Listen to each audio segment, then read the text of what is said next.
Spending your money, but always stand for low. I can live for the go now. Even if you look at me, you never forget to say bye. Oluwa, and if you look at me, you never forget to say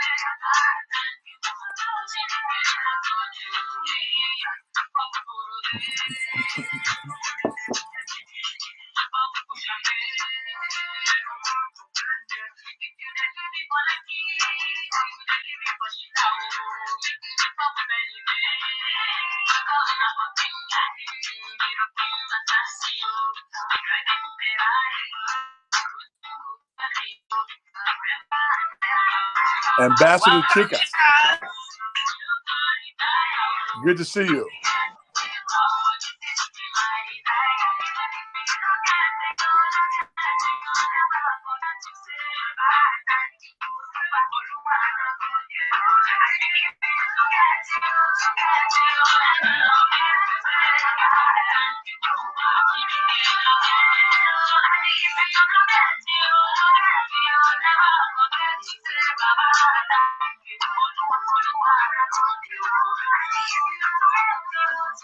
Okay, now.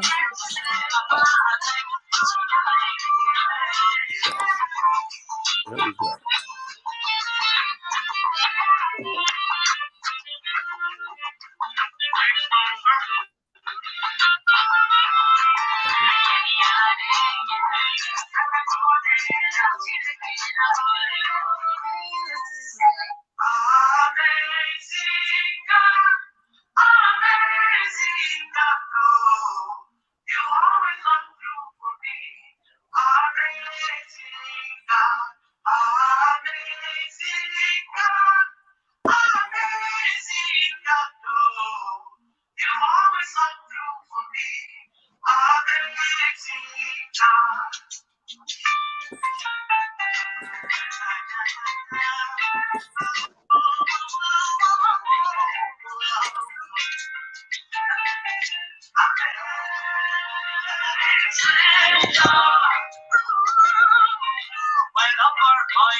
Wow, welcome everyone. It's so exciting to be here and jump into the comment. Let us know your country. I can see Nigeria, I can see Malawi, I can see Kenya, I can see South Africa is in the house, Zimbabwe is here.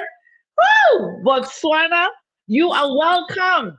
If you're just putting your map alone, I don't want you to do that. Just write it out. Zambia is right here in the room. I am so excited to be here. Gambia is here in the room. Jump into the comment box and just let us know where you're joining us from. Welcome, welcome, welcome. I know that we've all been waiting for today. Today is the day that the Lord has made. It's amazing to be here. I am so thankful. I am so grateful to all of you. Thank you so much for showing up. Botswana is still joining. Thank you so much. Kenya says, I'm here. I can see you. Cameroon says, I'm here. Welcome, Cameroon. Thank you so much. Thank you. Zambia, I see you, Zambia. Come on in. Come on in. And then, of course, Nigeria is here. Come in. Invite people from your country. Who is going to? Eswatini. Let us know where that. Oh my goodness. Mozambique said, I'm here. Welcome. It's good to have you in the house. Senegal, I cannot forget you. Thank you. Thank you for joining us. Thank you for joining us. Do us a favor to invite every other person to be part of this. Everyone around you, bring in your sister, your mom, your cousin, your neighbor, and your enemies too.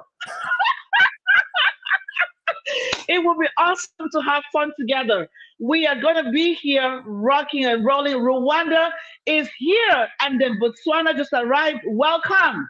Yes, Gambia, I see you. Thank you so much. Jump in and let us know where you're joining us from. South Africa, thank you. It's good to have you. Who is not here yet? I mean, wake everybody up. Wake up. Burkina Faso. Woo, woo, woo, woo, woo. Look at that. We are in every African country, Great. Saka Achievers. We are everywhere. Wow. So, guys, come in and let me know where you're joining us from. You need to put your country in the comment box. Listen, you cannot be here quiet and we do not shout out your country. So come in, bring your friends, tag them, ask them all to come on in. We are ready to rock and roll. And Itai is showing us her map. Thank you. Yeah, I can see your flag. Thank you so much. Cape Town just arrived. Look at that. Thank you. It's great to have every one of us in the house. Thank you so much. If you're not here, I don't know where you are. Yes, Kenya. Kenya is very well represented from the US is here. Thank you, Zambia. Thank you so much. Thank you. Thank you. Thank you again. It's going to be a fantastic time tonight, wherever you're joining us from. Good morning, good afternoon, good evening, good night. Wherever you're joining us from, welcome. And like we always say on our show, Sawubona. I see you, I celebrate you, I honor you, I'm right behind you, and my kid is here. Woo, woo, woo. Thank you so much for joining us, all of these amazing people. I really appreciate you all. I want to give a great shout out to my team. You're doing a fantastic work. Thank you, thank you, thank you again. And another shout out, of course, to everyone who has tried to be here tonight. Thank you. Chinelo is here. Tunisia just arrived. Woo, woo, woo, woo, woo. Thank you so much. Thank you. If I haven't called your country, it's because you haven't commented. So jump in the comment box. Let's know you're here. Okay? Kenya is taking over. What's going on? Nigeria, where are you? Come in. Kenya is taking over. It's so good to be here. Thank you. It is the Audacity Conference. Swaziland is here. Look at that. I have to visit all of these countries. It's amazing. We are coming to all your countries. Cameroon, I love you all. Thank you. Thank you for joining us. Invite others to be here. Canada is right here. Thank you so much. Thank you. Thank you so much for being here. This is fantastic. King Clyde Rivers, how does it feel when you have all the African countries are here? Namibia just jumped in. Woo, woo, woo, woo, woo. Amazing. This is amazing. Botswana, look at that. Oh my goodness. This is awesome. This is wonderful. And of course, we have something we're going to play for you right now. And this is a surprise. We have a team all the way from South Africa. They sent this to us. They were going to perform live here. And we said, you know what? Just send us your video. So let's look at that.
Wow, this is Abafazi all the way from South Africa. I just want Goodness. to say thank you so much. Thank you.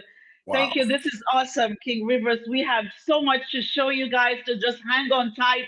This is amazing. I mean, look at what happens when we all come together. It is just so beautiful. African music is great. I love the drums. And guys, I know you want me to jump away and hand over to Annie for me because she's ready. She's all fired up.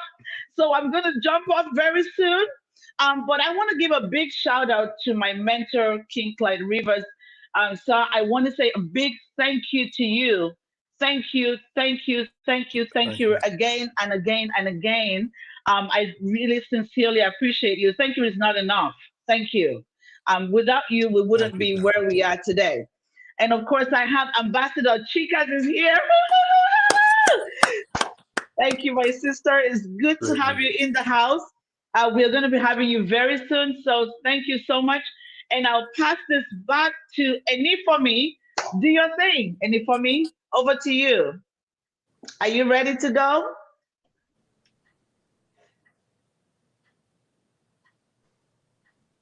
I think you're muted. Can you hear me? You're muted. We're born ready. Born Okay. ready. Wow, wow, wow, wow, wow. That was an amazing show. Africa is beautiful. Do you agree? Yes. Do you agree that Africa is beautiful? I agree. Because first of all, I'm beautiful and I'm an African woman. So if you're beautiful, you're an African woman, drop yourself in the comments. Give yourself a shout out for being here. Yes. Thank you so much for coming. And I want to give a double shout out to Dr. Louisa for organizing this amazing conference. You see, when I met Dr. Louisa, I started falling in love with Africa with a new love I cannot explain. She will make you fall in love with Africa. So I celebrate you and I celebrate every African woman that has made it here. And I celebrate our mentor, Dr. King Clyde, the man that is blessed among women. Thank you. We welcome you, sir. Thank you. Welcome, welcome, welcome, welcome, everyone. Thank you. Okay, so you know that this is your Audacity content. And you know that Dr. Louisa has told you to go and call your friends, your neighbors, and even your enemies. So in case you have not called them, please go and call them. Go and tell them that something is happening here tonight. It's going to be a wonderful 3 days. We have amazing speakers lined up. Trust me, if you were ever struggling with timidity, or you've been struggling to make decisions, or you've been going through some sort of timid times in your life, this conference is guaranteed to help you become audacious. Mm. So I want to know if you want to comment. I want to know if you have the right audience. So tell me in the comments, what does Audacity I think you're echoing. I think you're echoing, Eni for me. I think you're echoing. Can you check your speakers? It looks like you're echoing. I think so. Mm. Can you try again? Okay, let me do that. Let me do that. I think it's working now. Should work better now. Yeah, it's clean. It's clean now. Can you hear me? Yes. Yes. Is it still echoing? No, it's clean. No, it's clean now. Okay, fantastic. So please, I was saying, let me know what Audacity means to you. I think it's echoing. I think. Yes. Okay. So I'm just going to take over from here. I mean, Yeah. Nifomi will be coming back in. And so if you're just joining us, I can see all the countries. Thank you so much for joining us. Malawi says, I'm here. Wonderful. We're going to have a fantastic 3 days for the Yes. Audacity conference. And thank you so much. So, just as we're getting things started, first of all, I'm going to pass this to my mentor, King Clyde Rivers, to speak to us about the theme, Audacity Conference, Rise, Rule, and Reign. Why is this even important, and what are your words to the African women? Over to you, King Clyde Rivers. Thank you so much, Dr. Kaiser. Honored to be with you. Anytime you call, I change my schedule to be a part of it because of the excellence that you bring to the world. Now, this conference is important for two reasons. We have to raise the standard in Africa. We have to raise the bar. And if I can encourage every one of you, there's something that I teach people: never pay your way out of what you're supposed to learn. Sometimes people pay their way out of education that God wants them to walk through. Sometimes the actual trials that you go through, it takes audacity to stand in the face of a trial where you don't understand where the provision's coming and God educates you. Let me tell you something. When God educates you, what he does, if he's going to make you a pioneer, and this is why I love the fact that I get a chance to speak to the most amazing women in the world in Africa. When you're a pioneer, let me tell you what happens. You have to confront old systems one day. So if you're tied to money, if you're tied to fame, you have to get tied to God. When you're tied to God, the money or the fame won't stop you from making the necessary changes. Dr. Akaizo, you've had to stand when there was nothing there. You had to stand, and because you stood, people are walking on a platform today.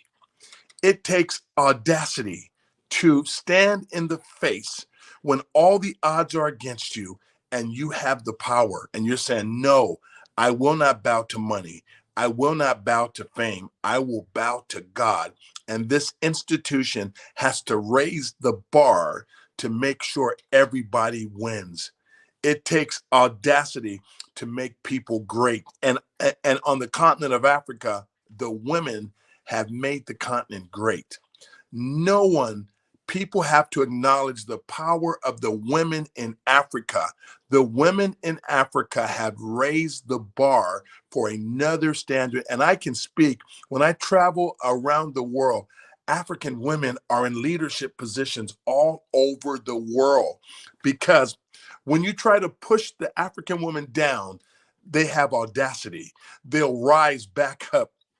They'll rise back up. They'll get the correct education. And when they get the correct education, there's a passion to reign. So the African women are reigning today, but we have to lift the bar higher. Please listen to what I'm saying. Our traditions are great, but sometimes we have to expand beyond our condition, our traditions when they're holding back progress. And see, this is not popular to actually say, but hear this: we can't have, man, we can no longer allow our traditions that hold women back. We can't allow those to actually stay anymore. Women are made in the image of God. God made them all. God made us all. So a woman has the same value as a man. And any man that doesn't agree with me, message me on my messenger and we can have a conversation, because I stand with the African women. I stand with Dr. Akaizo. And guess what? Until we all realize that everyone has a gift from God to help each other, there is no lesser God. There is no second-rate women and first-rate men. There's first-rate women and there's actually first-rate men. And until we look at people like that, but watch this here. I got to challenge you. No one will give you that place. No, you have to take it with audacity. You got to say, excuse me, I'm not going to bow down. No, I'm going to understand. I'm going to get the education I need. You may put, sometimes when they put you out, that's for education. Look at why they put you out, fix why they put you out, and then they have to put you in. So, what I'm saying, African women, never pay your way out of your education. Walk through the actual trial, get the education that you need, and go back in with more information and more knowledge and be the pioneer that raises the bar higher for Africa. Don't keep Africa the same. Dr. Akaizo, every show you have, you actually challenge people. You you actually challenge people to go where they haven't gone before. You actually challenge people to reign. And you are one of the, in my humble opinion, you are one of the actual leading African women. No, I can't say that. You're one of the leading voices in the world. You just happen to be an African. You're one of the leading voices in the globe, and I work all over the globe. I can tell you in America, you're strong. In Europe, you're strong. In Asia, you're strong. In Africa, you're strong. And Dr. Kaizo, one of your greatest strengths is this: you don't want to go alone. You want to bring everybody with you. And that's the spirit it will take to empower Africa. We no longer want, if I want to be the only one in a chair, shame on me. I want to have everybody in the actual same chair I'm in so I can go higher when I lift people higher. So this audacity, reign, rule, this is what you are doing. And please, my actual last word is you have to put the confidence on. When you're sitting in certain places and you feel like people are bigger than you, put on confidence, grit your teeth, and no one's better than you because God made you. Are you listening to what I'm saying? I'm saying sometimes I'm in meetings where I have to put on confidence because I feel small on the inside when you're in the room. And then I'll say, no, no, no, I put on the confidence and I speak strongly and boldly. African women have audacity, and you do, and put on confidence because every room you're in, you deserve to be there, and keep leading the way. Dr. Akaizo, thank you so much for having me on this amazing conference. Thank you.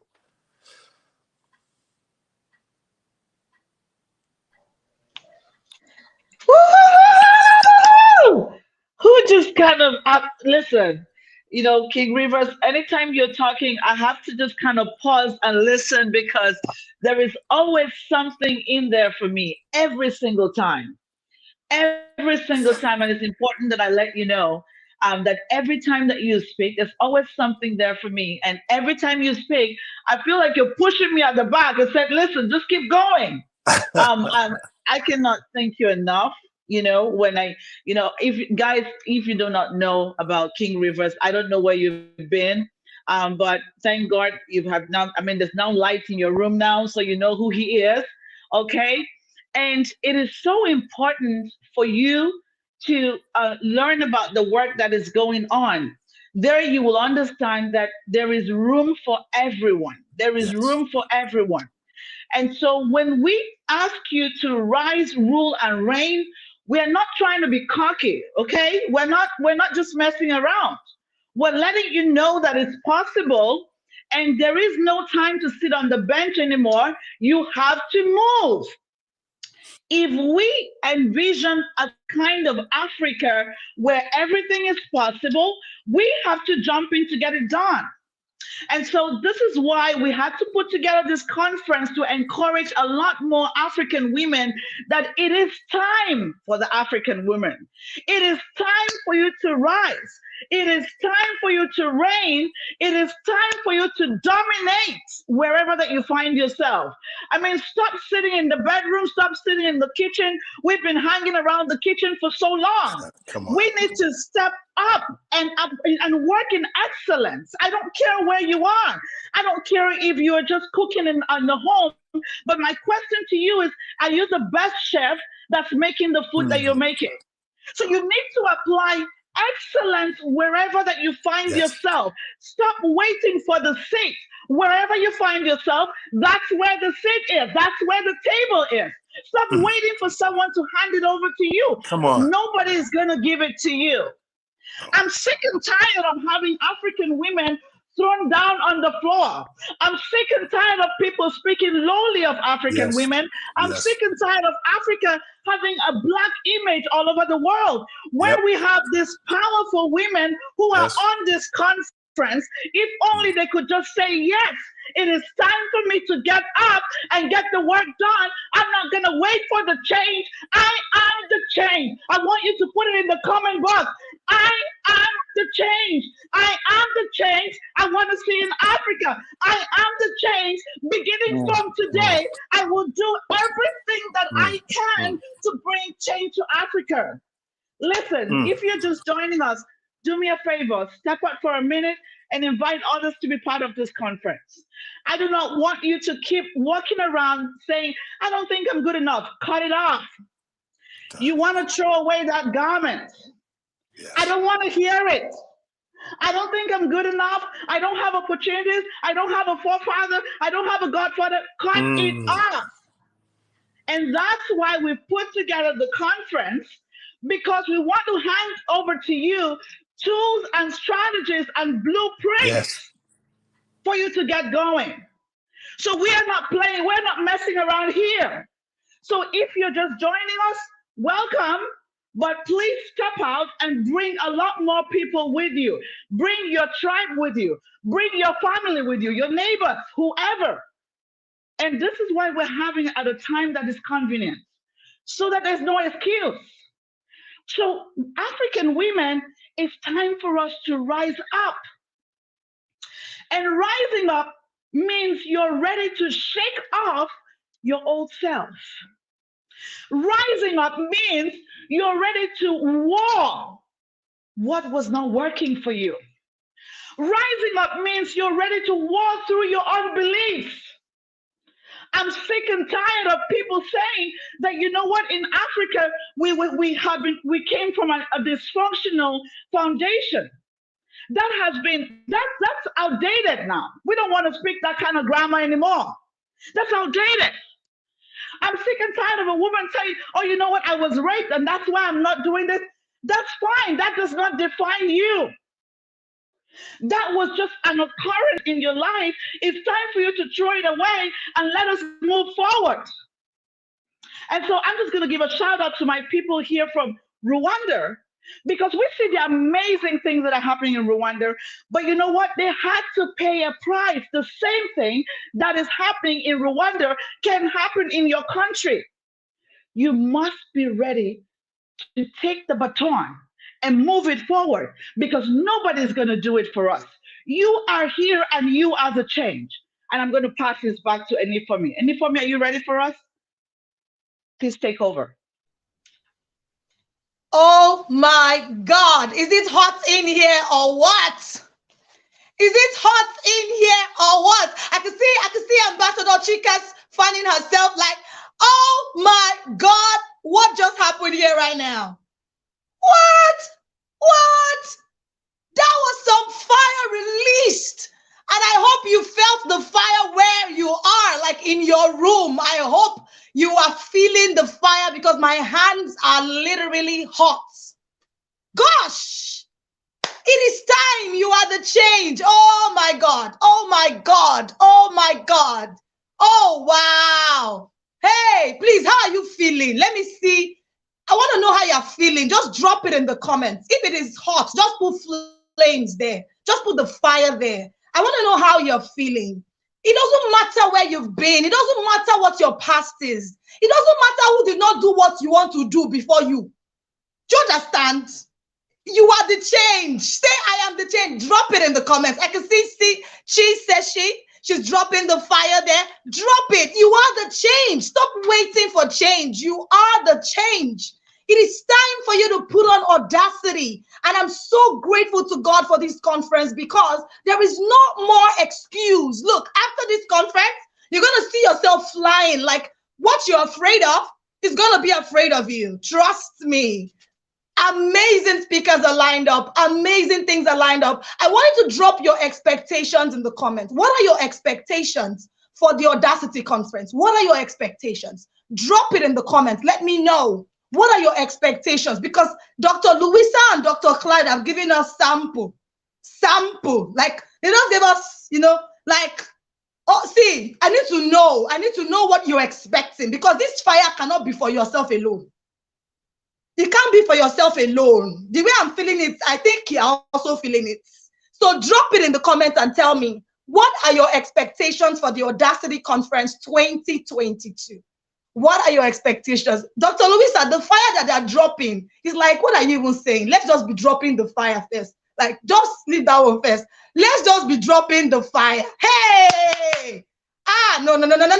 If you ever doubted yourself, if you have ever doubted yourself, please stop it. Stop it. Someone is saying to gain confidence, keep it coming. I'm feeling very hot. It's not only you. I need to go and even look for extra AC right now. I am feeling hot. Keep it coming. Keep it coming. What are your expectations? I am a change because change starts with me. I want to become a change agent. You are in the right place. You are in the right place. Change. That's all I hear. Change. Hey, something is happening here tonight. To get the confidence to reign. Come on, keep it coming. I think the best way for me to describe Audacity, right, is the mother hen. I feel like the mother hen has audacity, because every time someone wants to take her cheeks away from her, or they just come close to her cheeks, there's a way the mother hen rises and charges. And you'll be wondering that, can this mother hen even do anything to the human being or whatever? Why is this mother hen charging like this? I think it takes audacity to charge like that. I think that's the way I can describe audacity. Tell me in the comments, what does audacity mean to you? Tell me in the comments, what does audacity mean to you? Because we have different things we're doing. We're in different places in our lives. We have different achievements and aspirations. So tell me in the comments, what does audacity mean to you? I can see people are still saying, I want to transform my life. Keep it coming. But tell me also, what does audacity mean to you? Yes. Someone is saying, I'm expecting change of mindset and become a game changer. My expectation is that by the end of the conference, the team will be able to support women who need a helping hand to move to the next level. You are in the right place. You are in the right place. Keep it coming. The lioness in me to rise, rule, and reign. I have been looking for this. Well, God has answered your prayer. Someone is saying, next time we must meet in person for the conference. Dr. Louisa, take notes. She has told you she's coming to your country, so get ready. Get ready. I feel like you might just wake up and just see the flyer there that we're coming. We're coming. You never know. So keep your fingers crossed. Someone says to rise up and take challenges head on. You are in the right place. I want more ideas of how to be the transformational leader, the game changer that I aspire to be. Trust me, you are in the right place. You are in the right place. Learn how to board my confidence to face leadership challenges. You are in the right place. And if you are even thinking about politics, the next speaker is going to really interest you. So I want to use this opportunity to tell you to go and call your friends, your family members, your neighbors, your tribe members, and your enemies, like Dr. Louisa said. I was like, when she said that, I was like, in Nigeria, I would say that one off me. I was like, that's it. That's it. Go and call your enemies so that they will stop wasting time being your enemies. So that they'll stop wasting time being your enemies. Go call them. Someone is saying to awake the lioness in me. Woohoo! Amazing. Okay, I want to read from you. Audacity is courage, boldness. Keep it coming. Let me read from you. Audacity is courage, boldness. Someone is saying, my head empowered and moved forward. It takes audacity to move forward. You are in the right place. Owning these different spaces without fear or apology. Amazing. You are in the right place. Bravery, lioness. I love it. Okay, so if you are someone who wants to rise in the political sector, or you want to rise as a politician, you don't like what's happening in your country, and just like Dr. Louisa mentioned about Rwanda, maybe you look at yourself and you say, I can do better. I want to go there and change things in politics. I want to go there and make things happen in politics. Well, The next speaker is going to be of great interest to you because she's a politician par excellence. No, you know they say women should be in the kitchen. No, no, no, no. This next speaker has defied all those stereotypes. Like, she is doing things, like she's making things happen in the politics sector, and you want to hear from her. Maybe if you weren't even thinking about politics before now, after her session, you will start thinking about politics, because as a change maker, you need to go where you need the change to be done. Don't just stay in your house and say, I want to change. So the next voice you're going to hear right now will be the electronic introduction of our next speaker, Ambassador Chikas. Media, over to you. A Beijing Plus 25 eaglet at the UN Women and founder of She Can Lead Initiative, a non-profit organization that educates, advocates, and encourages and supports women to take on leadership roles. She is the first female to ever contest and win the Plateau Youth Council Chairmanship of Pangshin Local Government in Plateau State. Chikas Kumle was the first woman in her constituency to have been a candidate and ran for the State of House Assembly in Plateau State. She was among the few female candidates who ran at the 2019 general election. In 2022, she ran for the Federal House of Representatives seat in Nigeria. Let us welcome Chikas Kumle.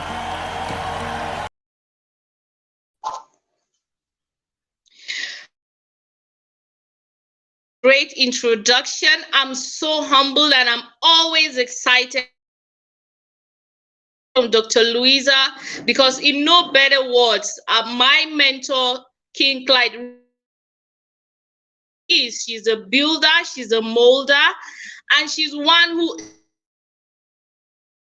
start by saying thank you so much, Dr. Louisa, and thank you for the amazing work women and building the African woman to take her. I'll also go on to say that one of the things you said, Rivers said, has in summary mentioned about confidence. And if you are to talk about women in politics in Africa, tension that comes into the room, because when you talk about politics, you're talking about power. When you talk about politics, being in power, managing people and our culture, our religious beliefs, and some of the constructs that have made women, like you rightly said, as is in the kitchen. I'll tell you that when I started politics, why? Because you get into the field, people be in your house, you're supposed to be in your husband's house, taking care of your children. Here you are talking about governance, talking about power and all of that. But if at all, why is Africa where it is? My response is always simply because women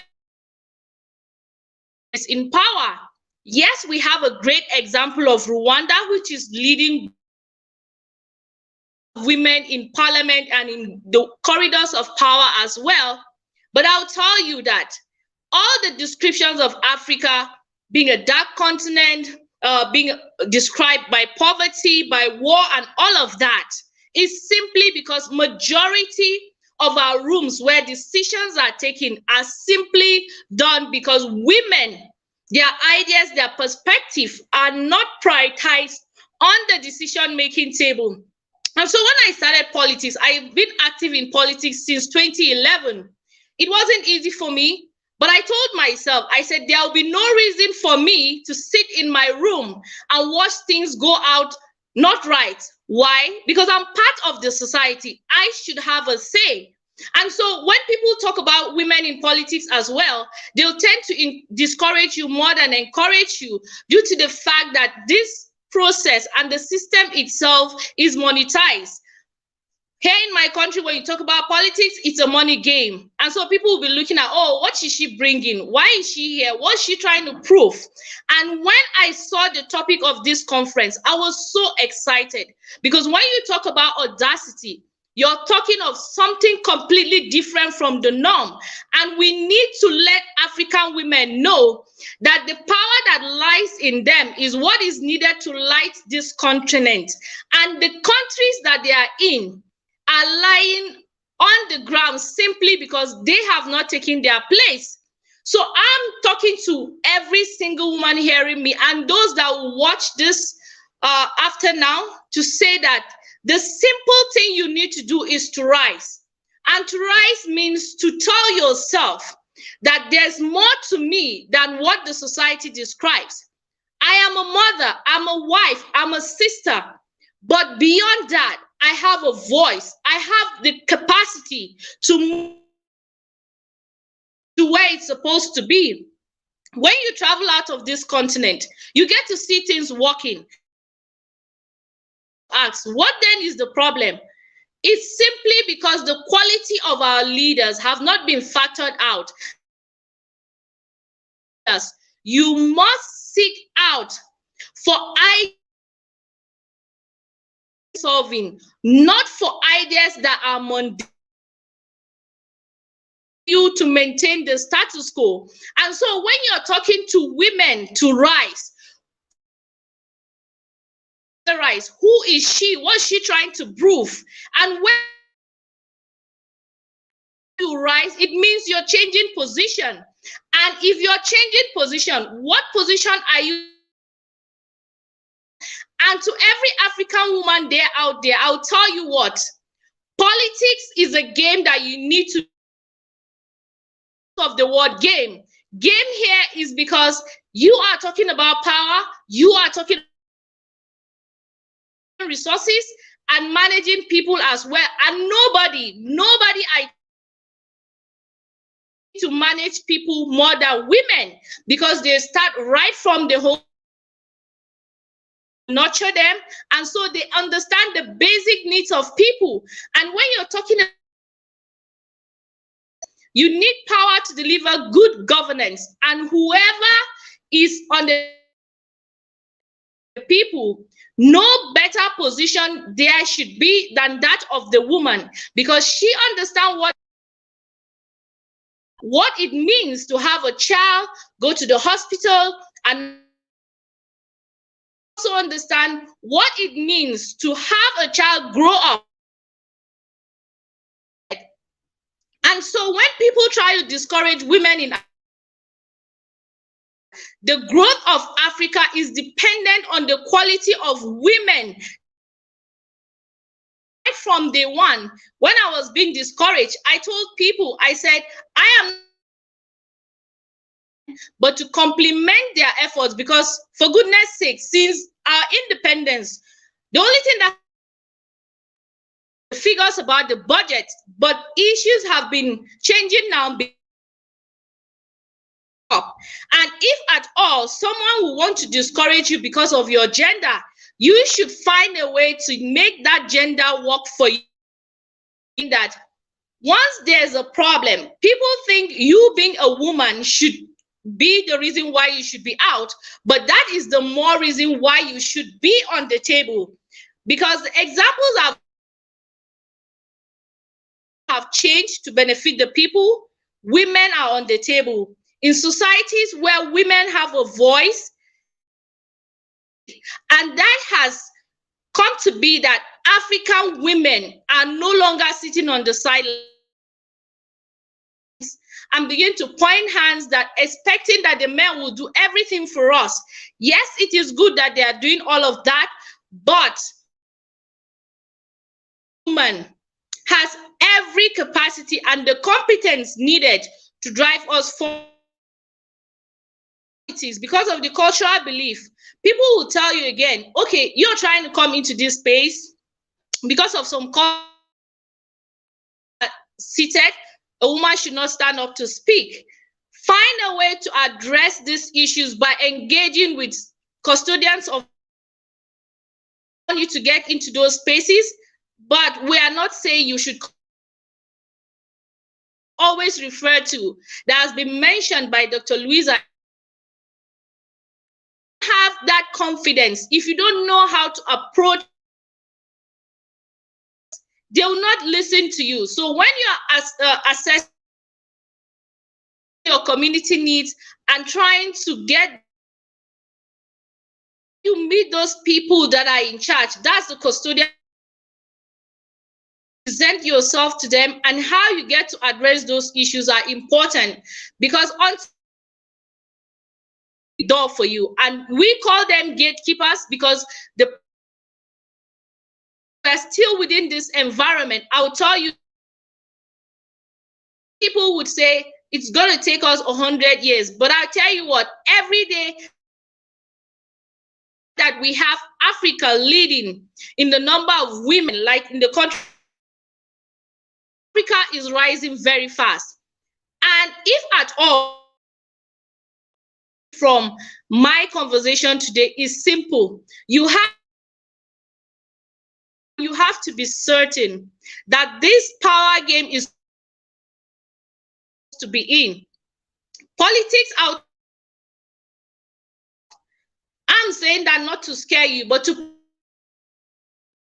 do that you intend to achieve something great. You must be must have interest in it. You see, if at this conference and at the end of the day we don't have women changing their position as they are, then it means there will be need for more conversation. Great speakers we have. I'm telling you what, I'm not just here, and I know that in the conversations that will be a reference to what women should do, where the real power is. And politics is a very powerful, not, it's going to take interest in you. And so when we has to come about leadership, it has to come about politics, and there's no way you can have a society grow is it not. And so I'll tell you what, you're out there things about women participating in politics, they say all the lies. Don't listen to them. When I started politics, I started with no money, but guess what, when people saw that indeed I have something to offer. When people tell you that you don't have money for this game, don't take that to, make sure you show how committed you are and you. And there are other factors again that I will not want to end. Yes, it is important to tell you how to get into politics. Reality of it, here we have issues like such a devastating thing that happens, but consistent conversation and engagement has seen to the fact that those violent, I always tell people the politics is violent in it, and to have any system that is to clean that system is women. And so when you have more, you will have less cases of gender, because no one wants them to become thugs to attack another woman. And so for all the issues that Africa is seeking to address, from hunger to poverty to crisis to all the conflicts, I tell you what, you and I are the answer to all of these issues. And we are the generation of women that we are waiting for. And for everything that we want to do in Africa, we must include women, because we have the answers and we have the capacity to get those things done. Thank you so much.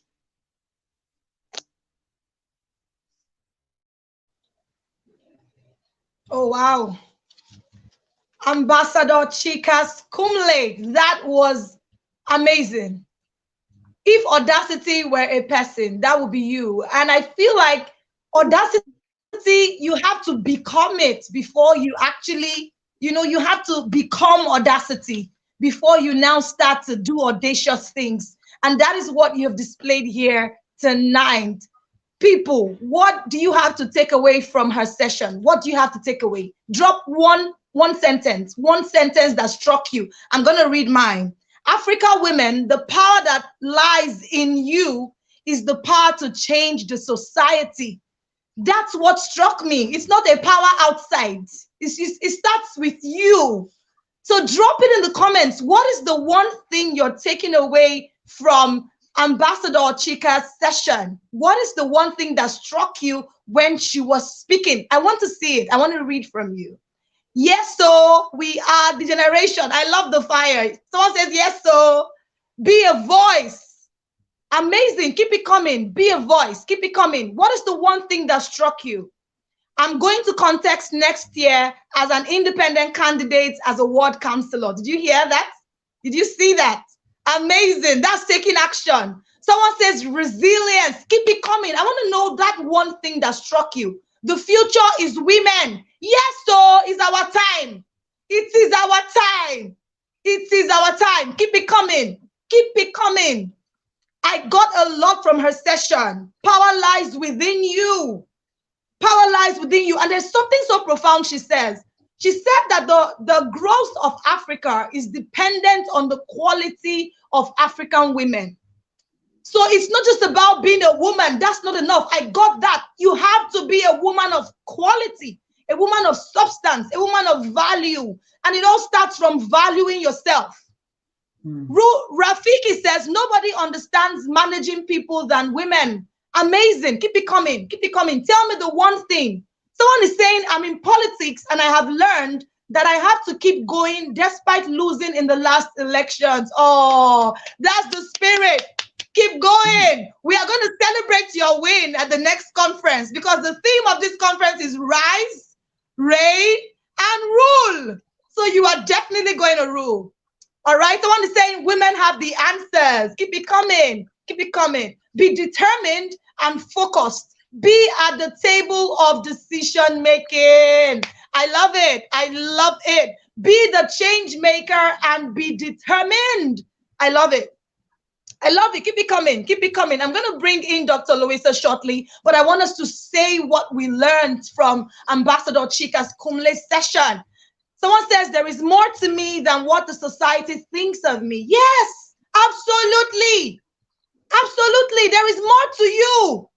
My plans are to contest in 2026. I'm on fire.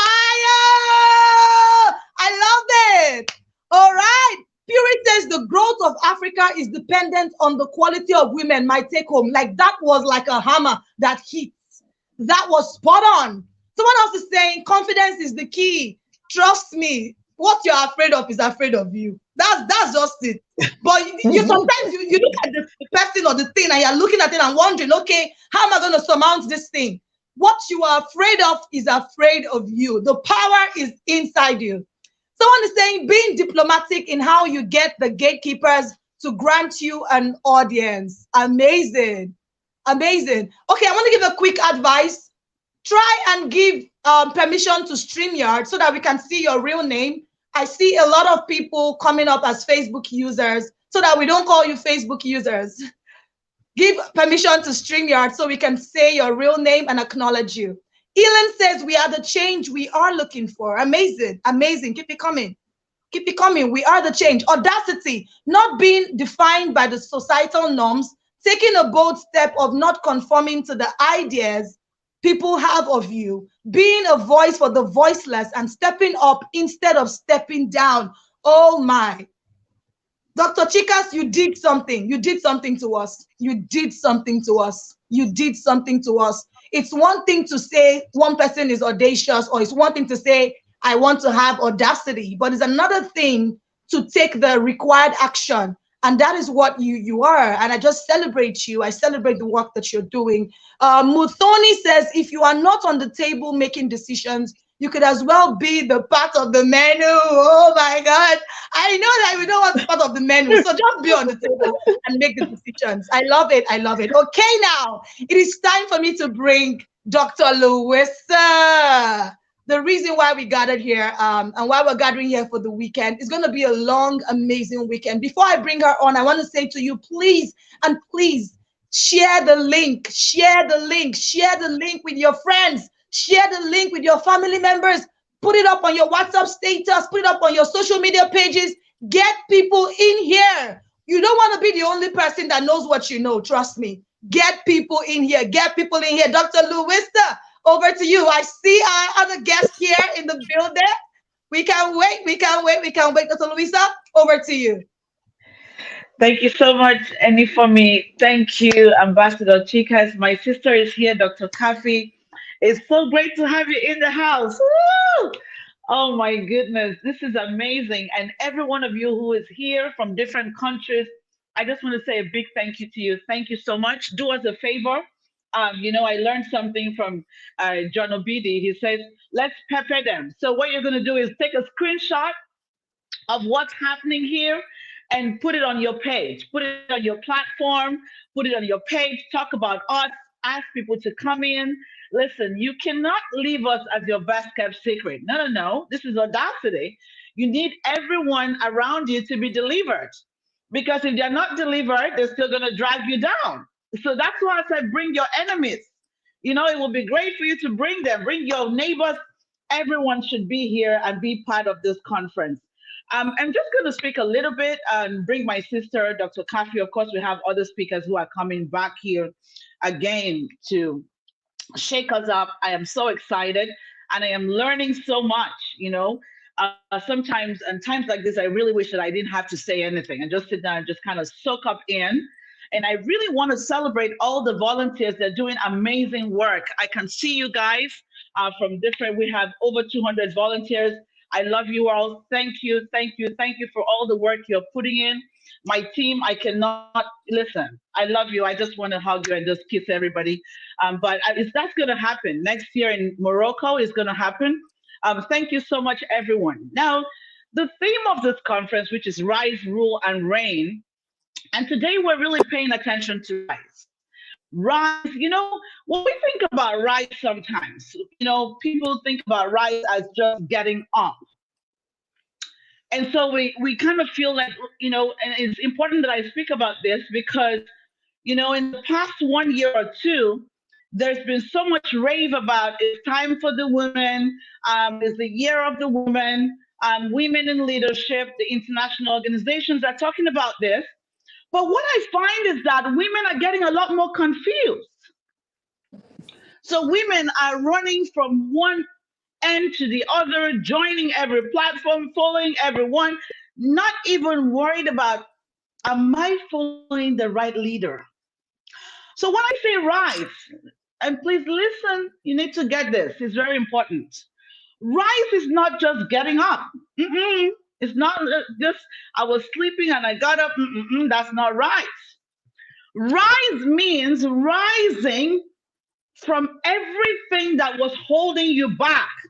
So I want you to understand that before you take back the garbage home again, because we're not recycling the garbage this time.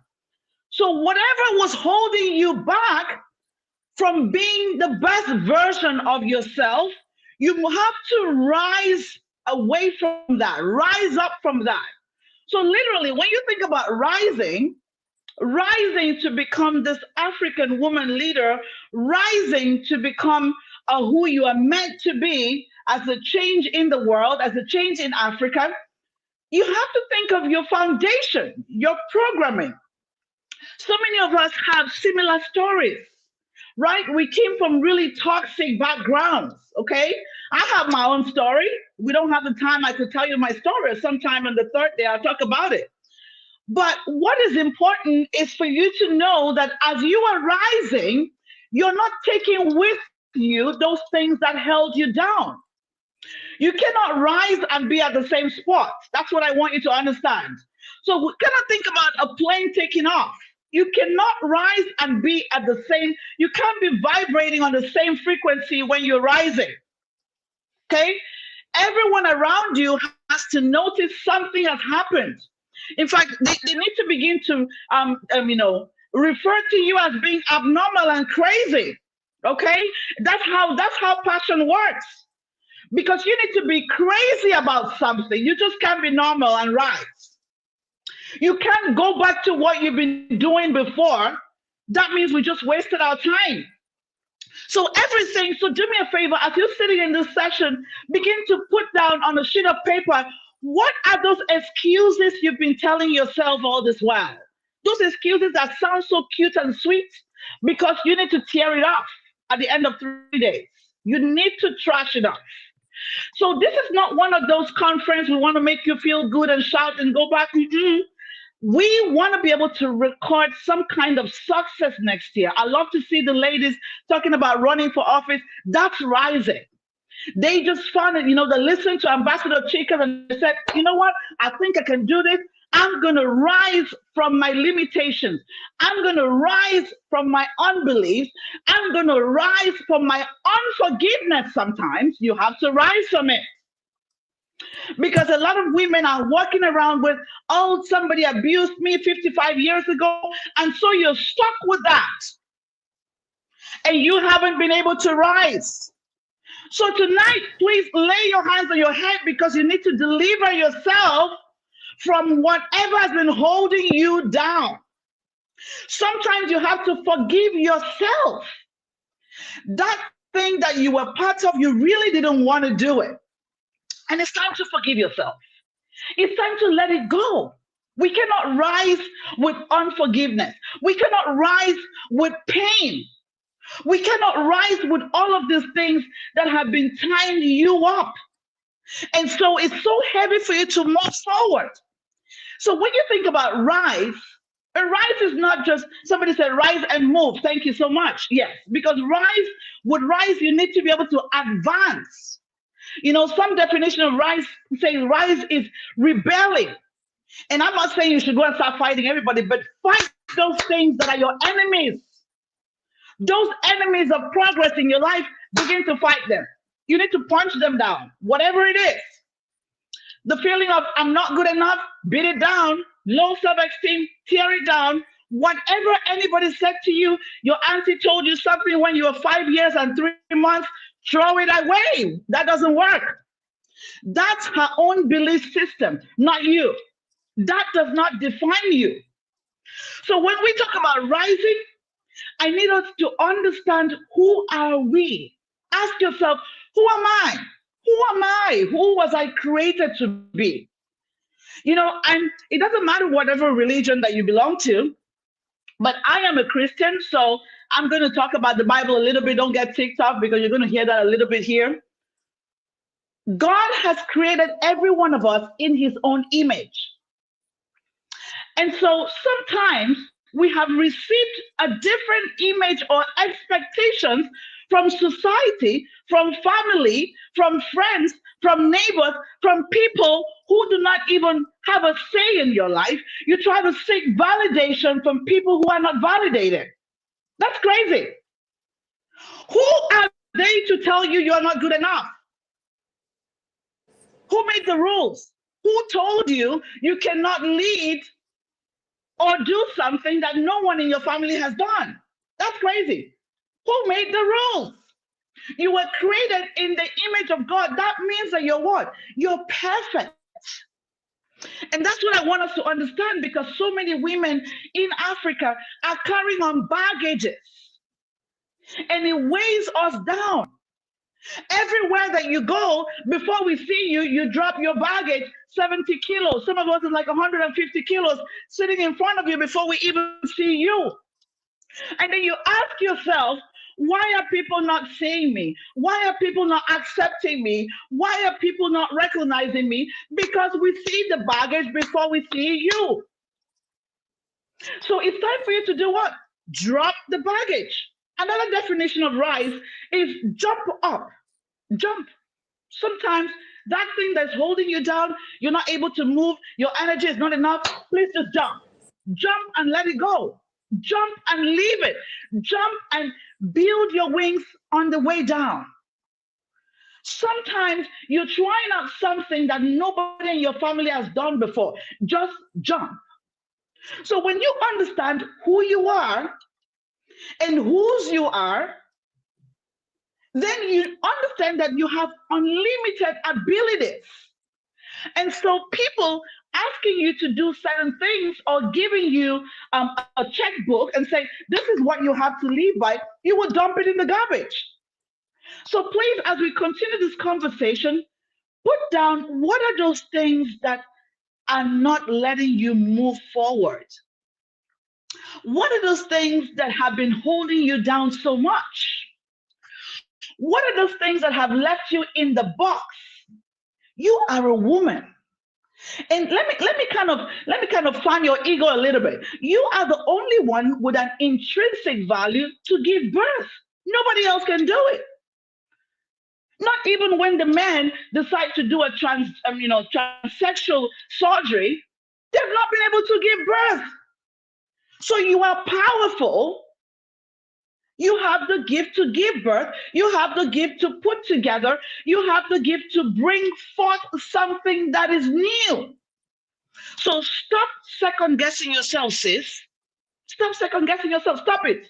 Stop it beginning from today. Stop it. Stop packing your bag of excuses. Fairness says, stop packing your bag of excuses. Stop hanging on the fence. Stop trying to be a copy. You are an original. If you know who you are, you will know that the change you're looking for is right inside of you. You just have to say yes and be ready to go. Stop saying, I'm not a voice yet, but are you an echo yet? Have you tried to get in touch with my sister Kathy and ask her, how can I serve in your organization? You haven't done that. But you're complaining. So, I'm not going to make you happy with this conference because I don't want it to be one of those conferences that you kind of walk into and walk out and nothing happens. I'm going to break those tables. And that's what's going to happen with the other speakers, okay?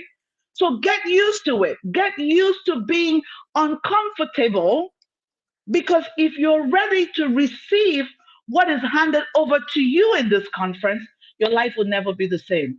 Over to you, Annie, for me. Oh, wow. Wow, wow, wow. There you have it. There you have it. It's not going to be one of those conferences. It's going to be a breaking table, shattering table, set them on fire, burn to ashes, and throw them away kind of conference. Let's give a shout out to Dr. Louisa. You can feel the passion. You can feel the fire in her voice. You can feel the desire to see women better. We celebrate you, Dr. Louisa. We honor you. Thank you so much for putting this together. We see the passion, we see it, and we promise, right? Are you with me? Come out.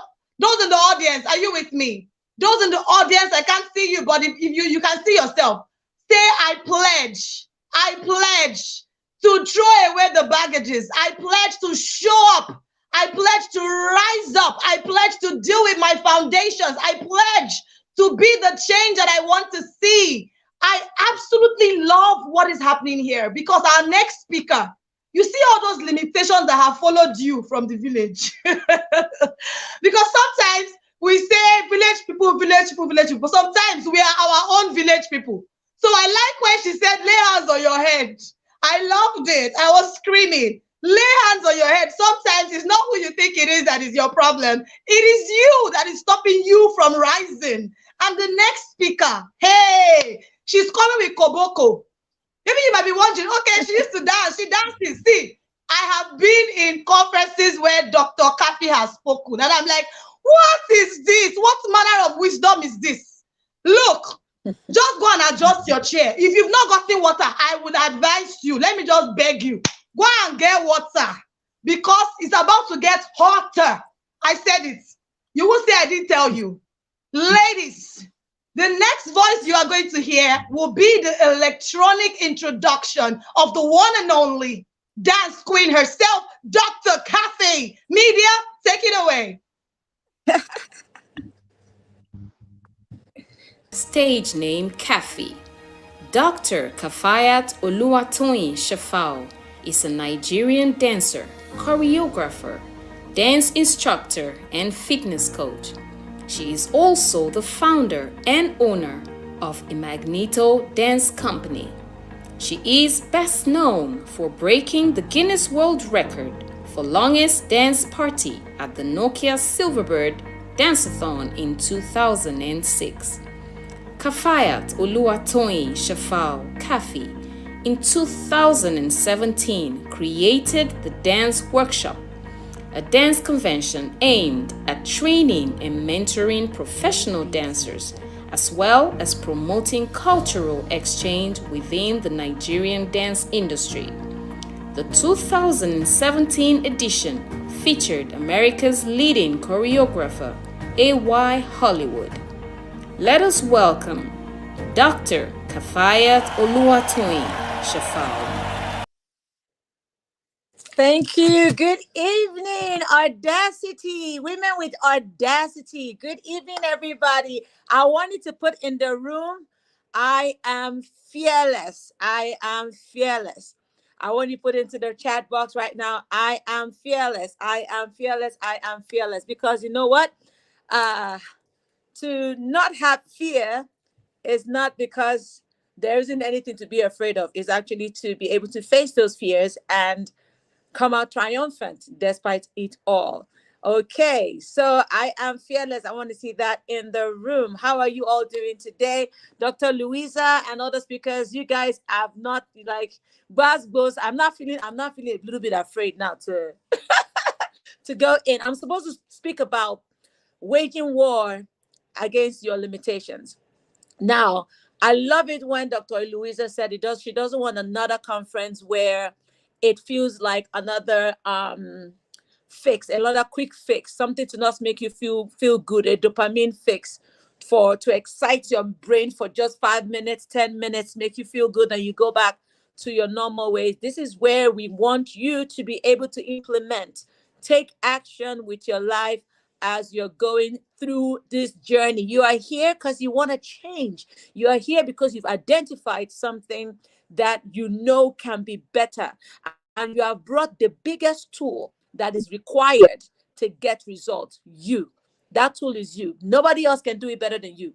There is nothing more powerful than the mind that you have brought to this conference to say, I want to be audacious. I want to, build the audacity to go for my dreams, to change and impact the world around me, and to, to leave that legacy that I am a woman who can be limitless. So I want to say thank you for having me and welcome to this moment. Okay, first of all, one of the things I wanted to look into, when we were talking about, everybody was talking about the whole being a woman and how the world sometimes subjects us to a programmed box of limitations. Like at the moment you were born, there was already like a limitation. There was a box you came into, like they just gave birth to you, I just entered the box. So there was some of this programming that was not your doing.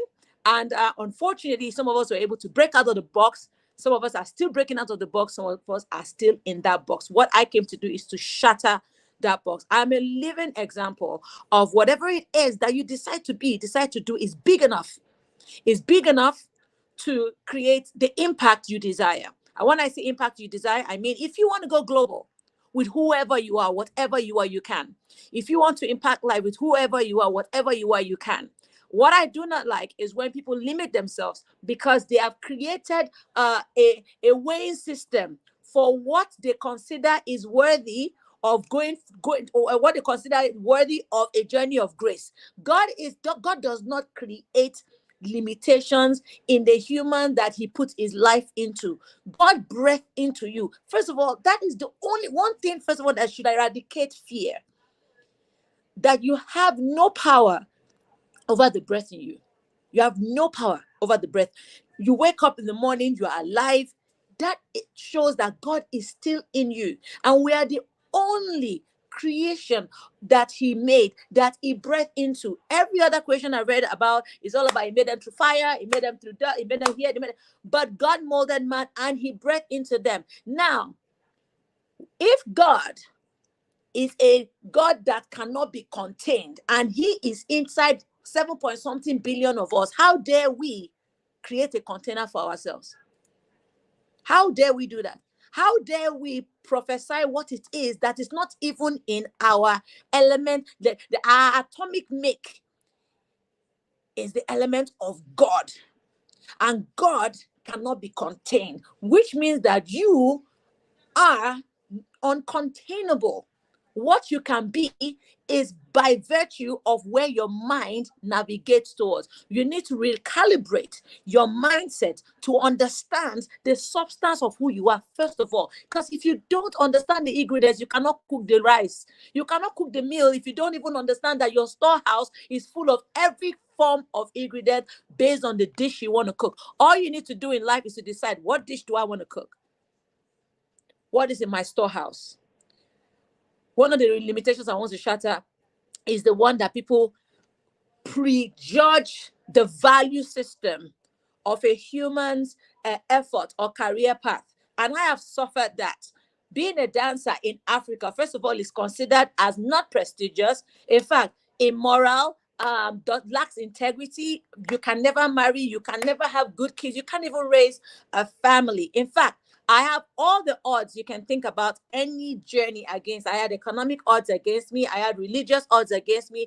I had societal odds against me. I had family odds against me. You understand? Every odd that could be against an idea was against me. Every odd. Some of you say, I'm in banking, or I'm having limitation. You don't have limitation as a banker. Come and be a dancer and understand what limitation is. First of all, you are like in the bottom of the food chain, such that even in your best capacity of entertaining a mind that is downtrodden, even in your best capacity of service, the entire world sees you as the bottom of the food chain. Now imagine fighting to become the top of the food chain from the bottom of the food chain. Imagine trying to sell the unsellable, trying to sell what people do not want to buy, not because they don't consume it, but they don't want to be seen as a buyer. Imagine that. And I'm like, look, first of all, I was studying aeronautic engineering. I was going to study aeronautic engineering. So I was all the whole sciences, physics, going to Yaba Tech for mechanical engineering. I did industrial maintenance engineering as well for a bit there. But life happens. Do you know why life happens? Because sometimes the world tells you this is the structure of your destiny. And God say, no, I want to create something out of nothing. And that is what your destiny is. Your destiny is, what do you want to be? Baba. With Baba, you can dine among kings. What do you want to be? Tailor. With Tailor, you can have global impact. What do you want to be? Pop-off seller. With pop-off selling, God wants to, it is a kaleidoscope of creativity, and he wants to express himself through the thing that you're looking down on. Why? Because it doesn't look cool. Why? Because your friends are carrying Gucci, Versace, and the only way they're able to look the way they are is because they are like, in the fancy Porsche cars, and there's certain jobs that women should look wherever. No. There isn't certain jobs that women should look, posh in. No. There is the job you should create poshness for. Okay. I took dance from what people considered a job for prostitutes and dropouts and immoral attitude people. You cannot raise a kid. You can't even be a mother. I converted that perception, that perspective, and I started becoming the perspective that I wanted it to become. Sometimes it's not about going to tell people what you are. Stop telling and stop being what you are. Stop telling people, I'm a woman, I want to enter this room and dominate. Please come with the value system of what you bring to that table that will make that table shake. You cannot continue to play the gender card when your gender is not even creating anything legendary enough for them to consider you as equal. Sometimes I feel we overplay the gender card because I'm the one that's not giving you opportunity. Unfortunately, the world is wired as that. But guess what? The world is also wired for results. The world is wired for solution. If you are solving the problem that the world needs, they're going to have to damn the idea that you're a woman, and they look at the solution. Yes, they might want to hide the container, but unfortunately, they cannot hide smoke. They cannot hide flame. Your flame is going to burst. You are a combustible element. That is the reason why we are heated up. Passion comes with a fueling of fire within us. We don't call Holy Ghost fire for nothing. There's a fire in every human being. That's why our blood, they hot. Our blood, they hot. So why is our blood hot? Because in us is a fire and a desire that we can always refire. Now I'm sounding like a motivational rapper, but I'm telling you, this is me in true life. This is me going through all of those bottlenecks, no doors, because there are some doors that don't exist. I had to create a lot of doors. I had to create doors. Dancers don't get paid. You get paid. Dancers dance for free. I say, I'm so sorry. Guess what? I had to create value in a system that didn't see value in what I do by proving the results that me being in a music video would translate to the business plan and the value proposition of the artist and the record label. That is how you get to tell people to know that you are important. It's not by just throwing the card that I am this person. They're not giving me excuses. Sometimes for God to booga with you, you need to go there and show up in a way that has never been done before. I don't believe in impossible. I believe that impossible is just something that is difficult, not something that is not possible to do. You understand? I don't believe that is nothing. I don't even believe in limitations. Do I go through downtimes? Yes, but I get back up. That's why I gave my name, aka Phoenix. I rise through the flame. I have been through emotional breakdown, psychological breakdown, financial breakdown. I've been turned back from loans, but I still got the loans. You understand? I got the loans. I tried the ideas. Sometimes some will work, some will not work. Some will work so well, but you can't even repeat them. But do you stop? You don't stop. You don't stop because the word is about becoming. God said you are a human being, being. You are a continuous evolution of God's plan. It's not, there's no last bus stop. Last bus stop is death, my brother, my sister. Some of you even overlook the fact that the process of your pruning season, that dark time, is a process of incubation where you as an eagle are changing your wings, and God wants to hide you so that you don't change your wings in front of people, and God is preparing you for your own flight. There are so many examples of a pruning season that I can give you. So many examples of pruning season. Pruning can hurt, but it's taken away unwanted. I had to learn it the hard way. Sometimes we are attached to ideologies, and those become the weight and limitations. Sometimes we are attached to a mindset, and that becomes our limitation. Sometimes we are attached to how will I say, expired knowledge. Knowledge can expire and become weight because it's occupying space. Expired knowledge. We need to continue to evolve. The human form is not created to retain, it's created to flow. So you can't keep anything and stay put with it. Even knowledge, even success is not supposed to stay put. It's supposed to absorb success, push it out, and another level is coming. Another level is coming. That is the reason why they said what they higher the mountain, the steeper the slope. The more you want to keep going up, the more you're gonna grind, because going up is an evolution of you, a becoming of who you are. People think becoming is about attaining a particular position. That's stagnancy. I can bet that none of you in here is where they were 10 years ago, 5 years ago. The same you got to where you are. So why doubt yourself now? Sometimes it's just exploration of place, knowledge, position, or sometimes even the idea. You've created an idea, move on from it. Give it out. Let it flow. They say, give us never lack. You think it's only by material things? Give us never lack. That's pouring yourself into something that has become successful. And when it has maxed its moment, you will feel it. You will know that you are in what they call a plateau state. It's time to go on. It's time to move on. I had to evolve. I evolved from physical teaching, going from class to class, to having a structure. Now I am going technology. I'm taking dance and the creative industry to a digital space where every young kid can actually sell his craft just from their phones. What are they using their phones for? Why can't we have a well-generating platform? Because right now, everything creative can be consumed virtually. So you continue to evolve. You think I'm going to sit down and some people even come and greet you very insulting. They'll be like, we don't see you in music videos again. I say, if you see me in music videos, you're supposed to swear for me. What am I doing there? I should be the production company. I'm part of the production.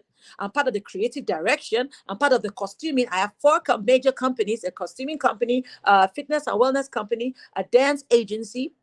I have a dance agency. I have applications. I have stuff that people can indulge in. I have evolved to become this conglomerate because I danced. I just danced. Sometimes you just need to obey the simple call. Stop looking down on what God gave you. Some of you, it is service. You have somebody in here that somebody will say, "Oh my God, I just love the way you serve. Like, this is the way you hold your cup." Allah, I'm just used to it, Jerry. When I was growing up, that's why I just serve. Doesn't know that by the time you do that, you probably can teach etiquette. You can teach hotel management staff how to carry it the way you carry it. So people look down on you, look down on things, you look down on what you can do because it's not, prim and proper. It's not in that levels. What is levels? Man created levels. Anything that man creates has limitation. Whatever God creates doesn't.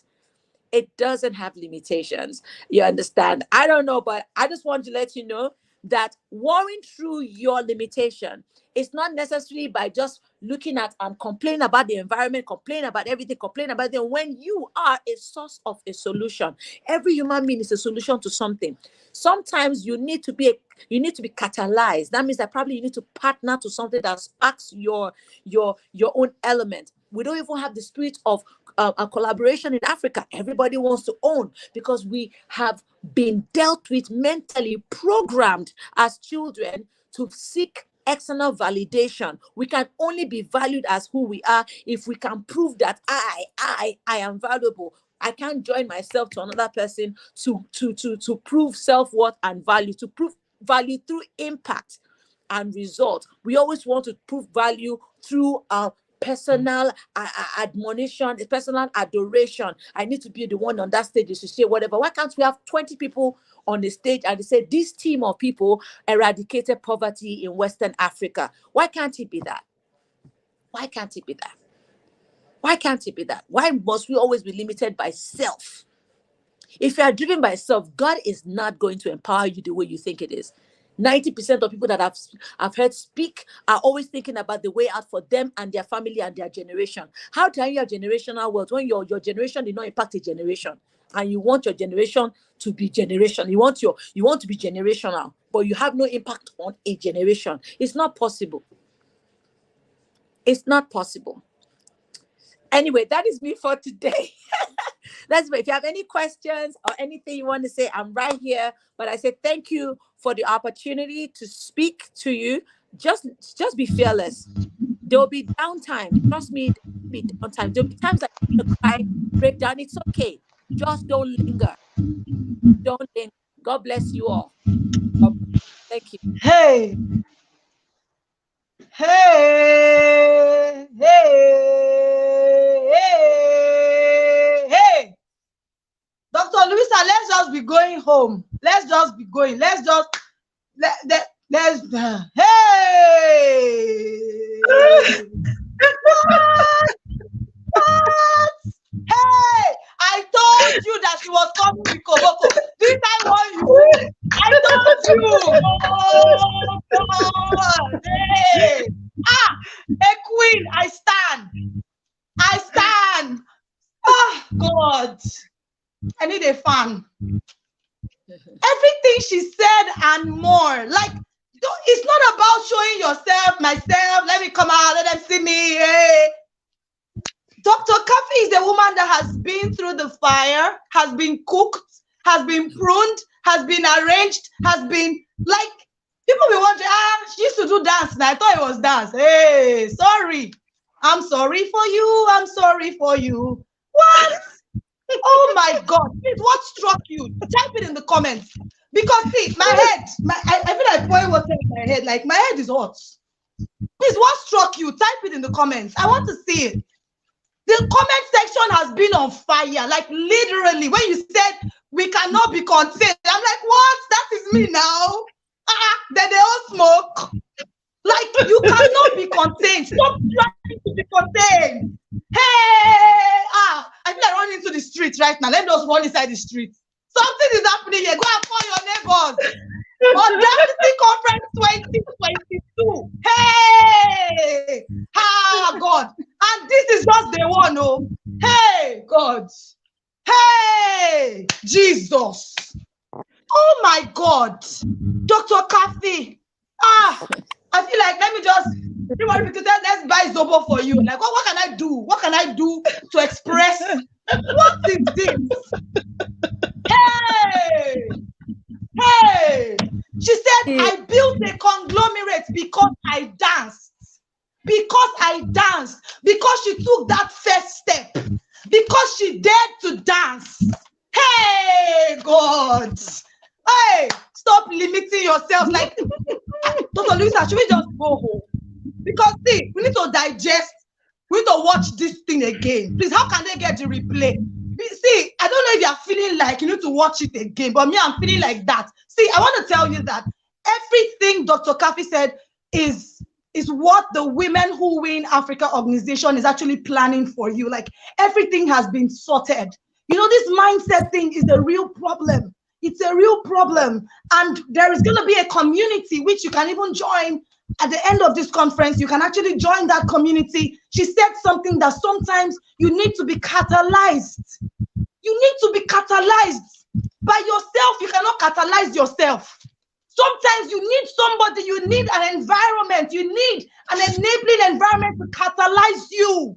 And I want you to be aware that there is a community, actually, that the Women Who Win organization are planning. Look, we're planning big for you. Any person that has been struggling with limitations, or the one you heard here, you are still struggling. See, let me tell you, this kind goeth not except by prayer and fasting. This kind goeth not sometimes except by joining communities, by entering. Look, we are ready. We are ready for those great people that are inside you. They are going to go. I cannot be contained. Type it in the comments. I cannot be contained. No more. See, I am fire. Do you understand? You can't contain me. Type it in the comments. I cannot be contained. Wow. Oh my God. Dr. Luisa, in short, I need to go and drink water. You see, you don't understand what happened to me. I need to go and drink water. What? What? Thank you. Thank you.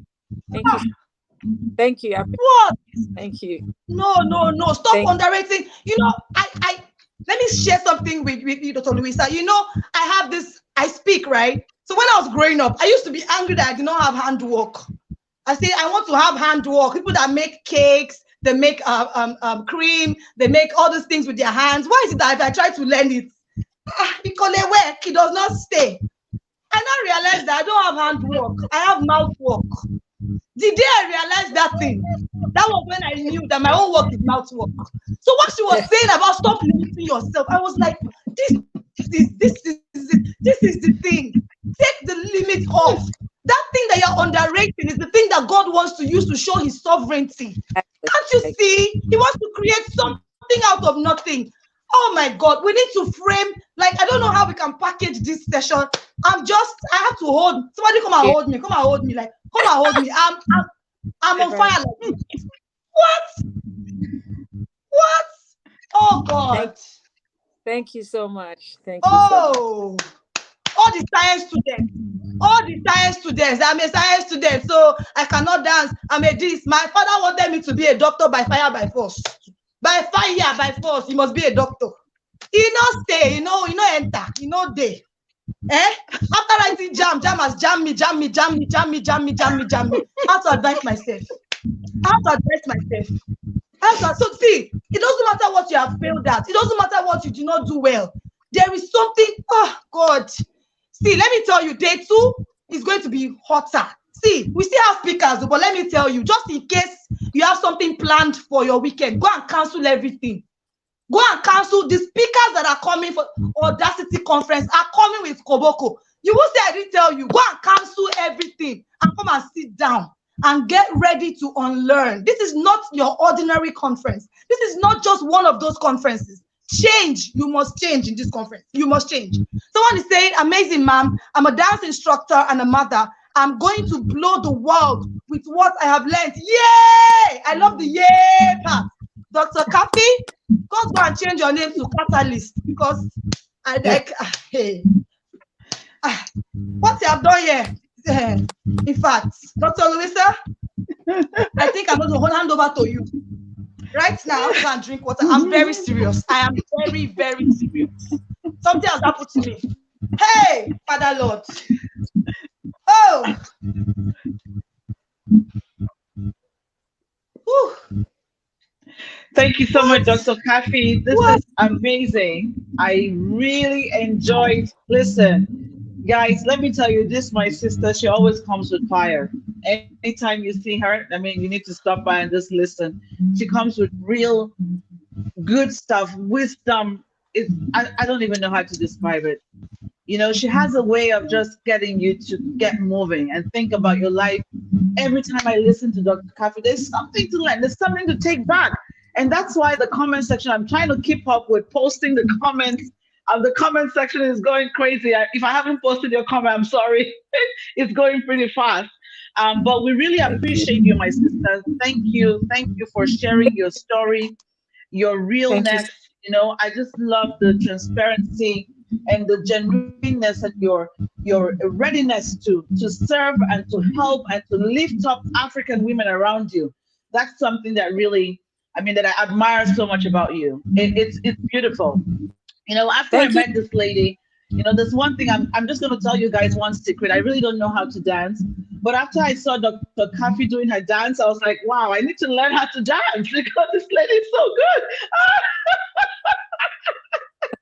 And I believe that if you make it to Morocco in February, Dr. Kafi will definitely be there. So she's not just going to be speaking at that time. She probably will be teaching us how to dance. You know, so you want to come in and experience this woman in person. I'm telling you, listen, this is just virtual. You want to experience her in person. The energy, the poise, everything about her is just amazing. Everyone is just going crazy about this. I'll never be the same again after this conference. Amen. That's correct. So thank you. And my sister is here from South Africa.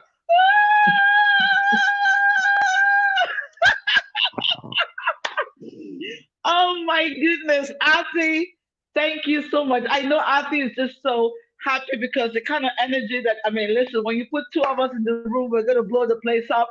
And then, of course, connecting with other women who are just as crazy in the right way, like both of us. I can imagine how you feel, Auntie. It's so good to see you. Thank you. It's stunning. I loved the last talk. I mean, how do you follow that with that energy? That is stunning. That is exquisite. That filled my soul. I think that was just beautiful. I think you should shut down now. I mean,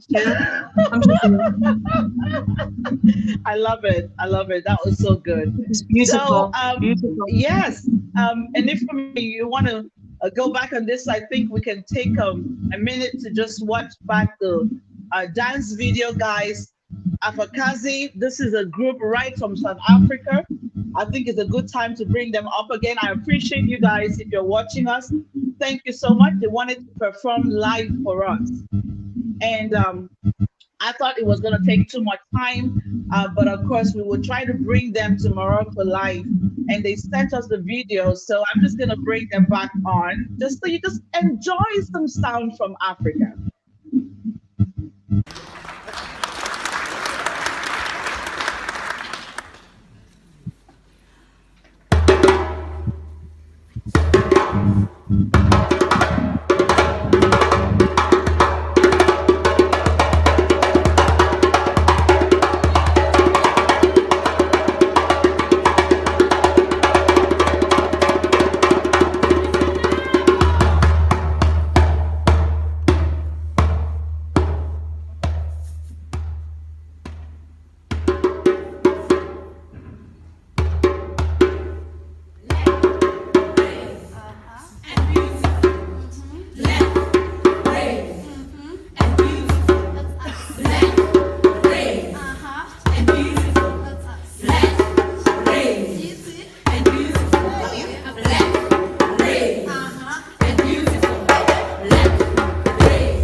Wow, thank you so much, Afakazi. We appreciate you. Thank you for sending in the videos. And of course, guys, we have a lot more coming up. Let me tell you, these people are going to be here live performing, but we couldn't do it live. But if you join us in Morocco, and so many people are asking about Morocco, yes, we will bring on that information on the third day. We'll be talking about the conference, the in person conference. You don't want to miss that. I tell you, it's just going to be mind blowing. But let me take away the spotlight from me because my sister Dr. Art is here. So I guess we're going to go ahead with her introduction, the electronic introduction.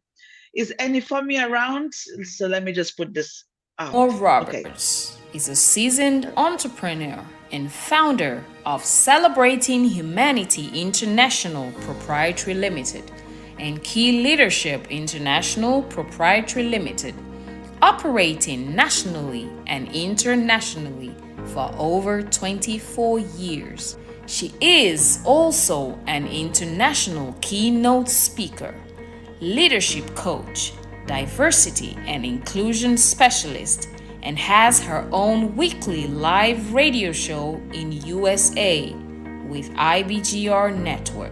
Her impact expands to top levels of government, boards of directors, universities, schools, orphanages, youth and women empowerment programs. Some of her specialist programs, as well as her personal vision, are currently being implemented in Lebanon, Ireland, UK, USA, Bangladesh, and Pakistan.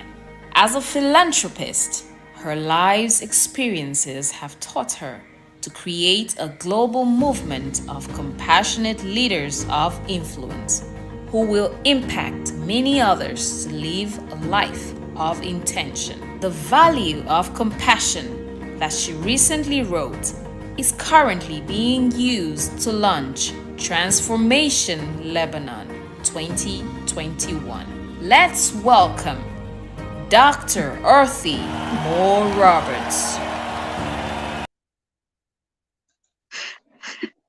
Okay, Dr. Afi, don't tell me you're laughing at yourself. You see how amazing you are? Okay, so team, please put Dr. Afi alone on the screen.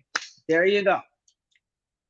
Oh, I need to just say welcome because I see my husband is online as well and he is listening in from Scotland. So that's exquisite. Thank you for always being my number one fan, Jan. And thank you so much.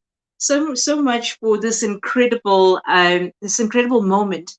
I think that being on this platform is teaching me to unlearn so much in my life. And I think one of the most incredible things that we've got access to is knowledge and wisdom. And we always say that knowledge is power. However, applied knowledge is powerful. And so I think that as we go through this conference, there are going to be things that we need to actually look at where we need to unlearn in our lives, the things that were done to us, the histories that happened before us, and the people that surround us that actually add to our lives, or they diminish the very brightness that is within us, and we allow ourselves to be dumbed down by their reality, not ours. And I think that as we go along, one of the things that we've got to be so aware of is how to reign with compassion. And as we're looking at Women's Month and all of the people that have gone before us, the people that have suffered, the people that who have laid the groundwork and the foundations for us, are the very people who have given us everything we've ever needed. So what are we looking for? What are we waiting for? What are we waiting for? And so when you look at it from that point of view, we're always waiting for the next opportunity. What in case? What do I have access to? I don't have enough resources. And we keep getting stuck in this, I don't have enough. You are enough. And if you are enough, what are you waiting for? You see, all of these other things in our lives are excuses. There are things that prevent us from seeing the reality of who we are. And as I looked at the word audacity, I thought that is the most epic word to have for this conference. And the reason being is that when you go and look at what Audacity stands for, There's two versions of it. And here's the thing. In our lives, we are guaranteed two different ways of being, yin yang. There's always the balance of the good and the bad. And when you look at Audacity, there are two versions of what it actually stands for. And that fascinated me. I thought, man, to be intrigued by the way that words are used in our lives and the power that it actually has within us, how it guides our lives, where it determines what we have in life, and how it pushes us to either grow or stagnate. We always have choice. So how much do we dumb ourselves down by not looking at a word and the reality of it, of what it means to us? Do we challenge things? When we say we've got to unlearn, I say change the perspective. Challenge everything and question everything. So when you look at the word audacity, the first version is a willingness to take bold risks. Now, how powerful is that? A willingness to take bold risks. And then the second one, and I thought this one was really, really cool, to be rude or disrespectful. It's rude or disrespectful behavior, impudence, impertinence, insolence, presumption.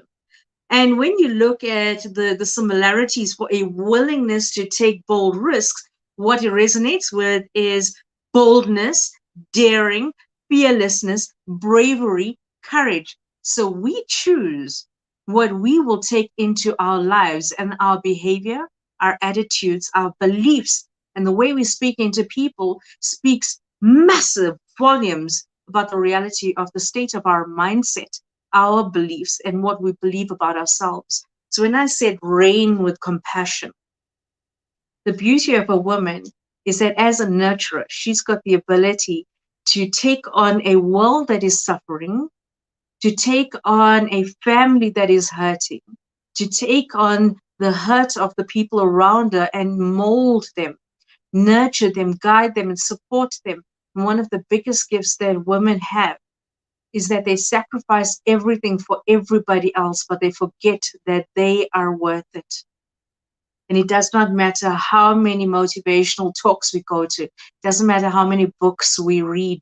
It's until we apply the knowledge of understanding that we are worth it and that we're enough, we will always keep looking for more or something different. There's got to be something out there that I need to have in order for me to show who I am. No, stop long enough.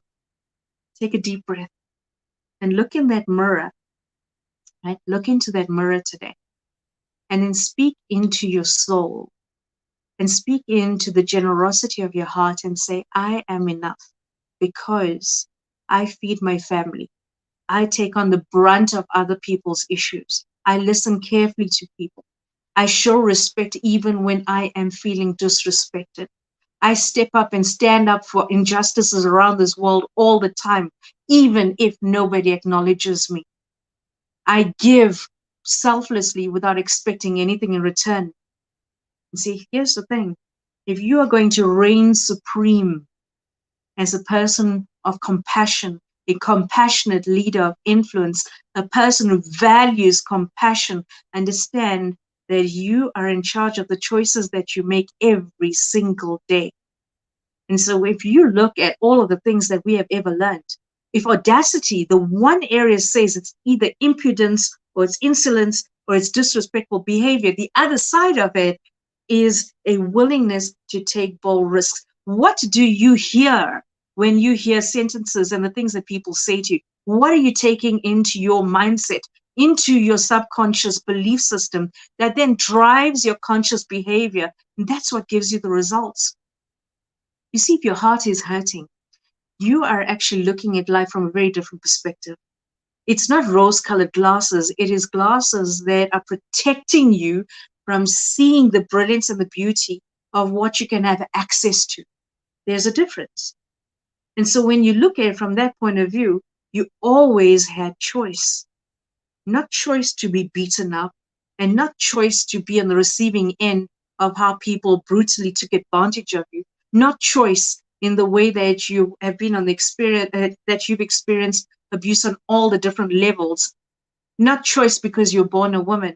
I'm saying that you've got choice how you take all of those different things that happen to you and you mold the brilliance of who you are into the thoughtful of your words, and you move people to make them feel enough. You share with them the suffering that you had and how you overcame. You share how you took those very lessons and you ingrained within you the strength that you needed to step up and go over the boulders that prevented you from growing.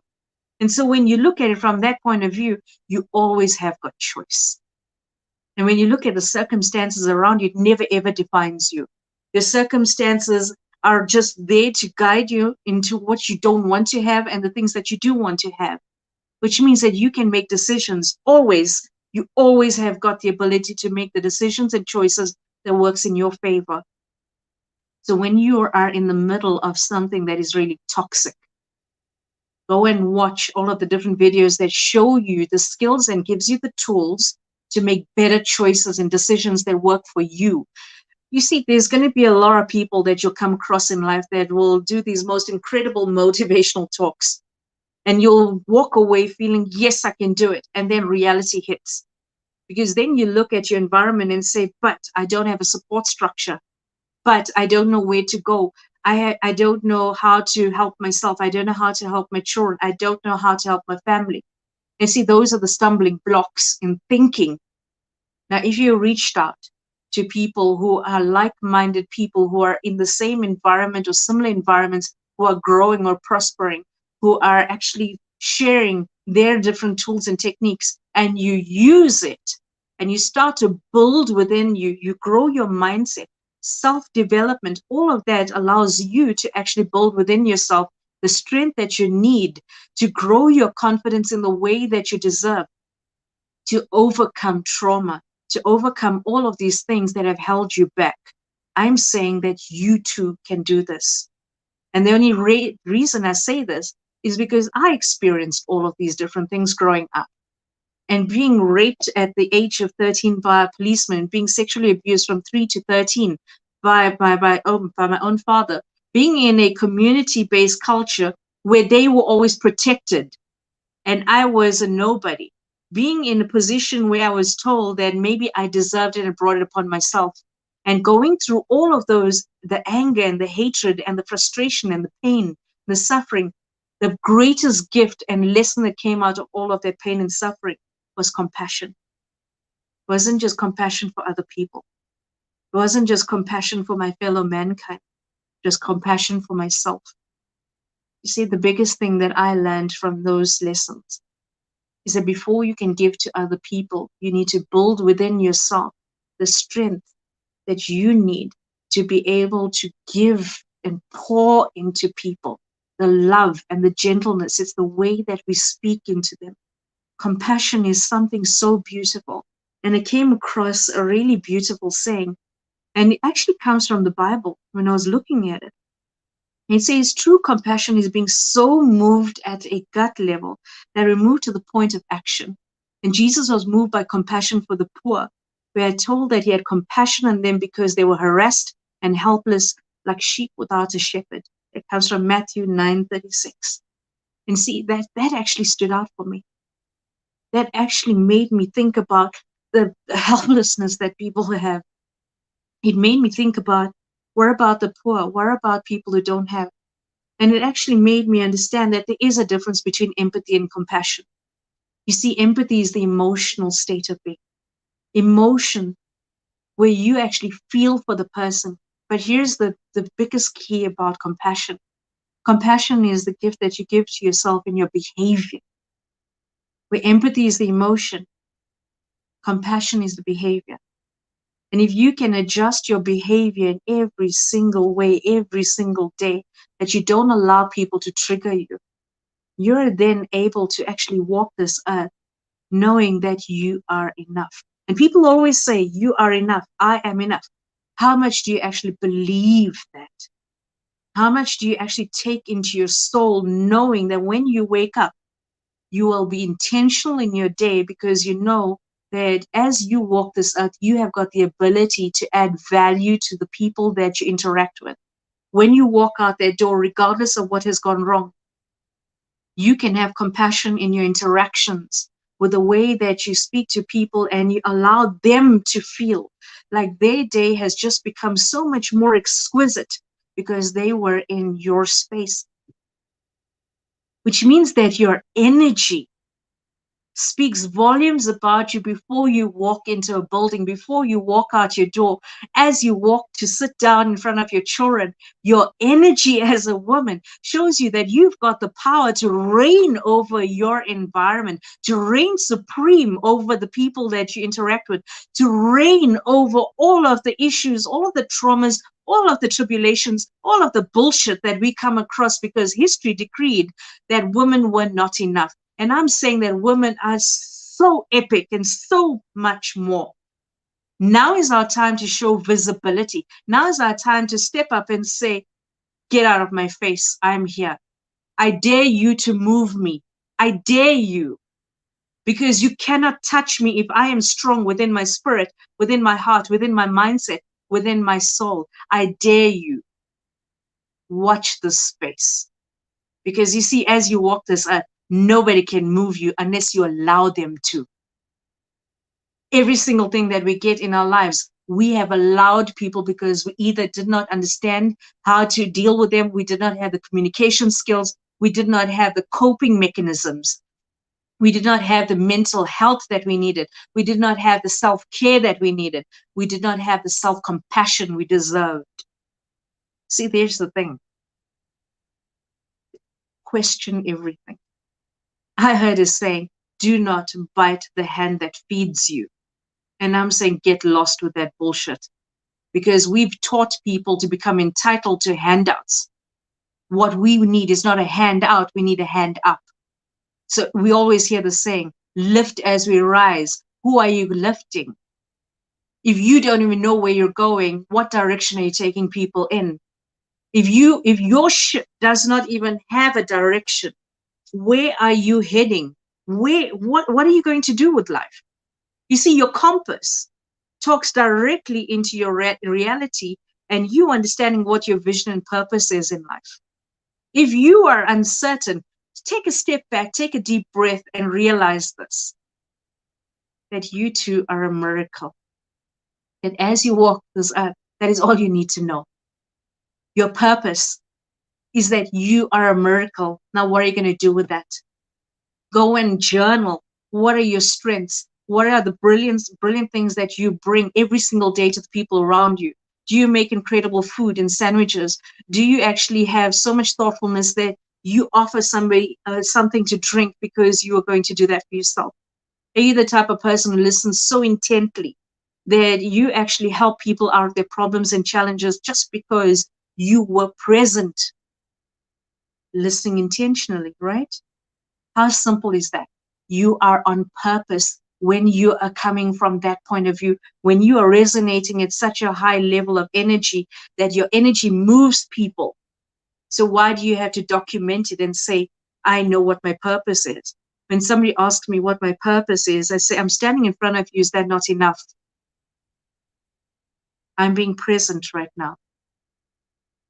I am bringing all of who I am into this moment because I know that as I listen to you carefully, I will see what you're not saying, and then I can help you to grow into the very being that you deserve to be.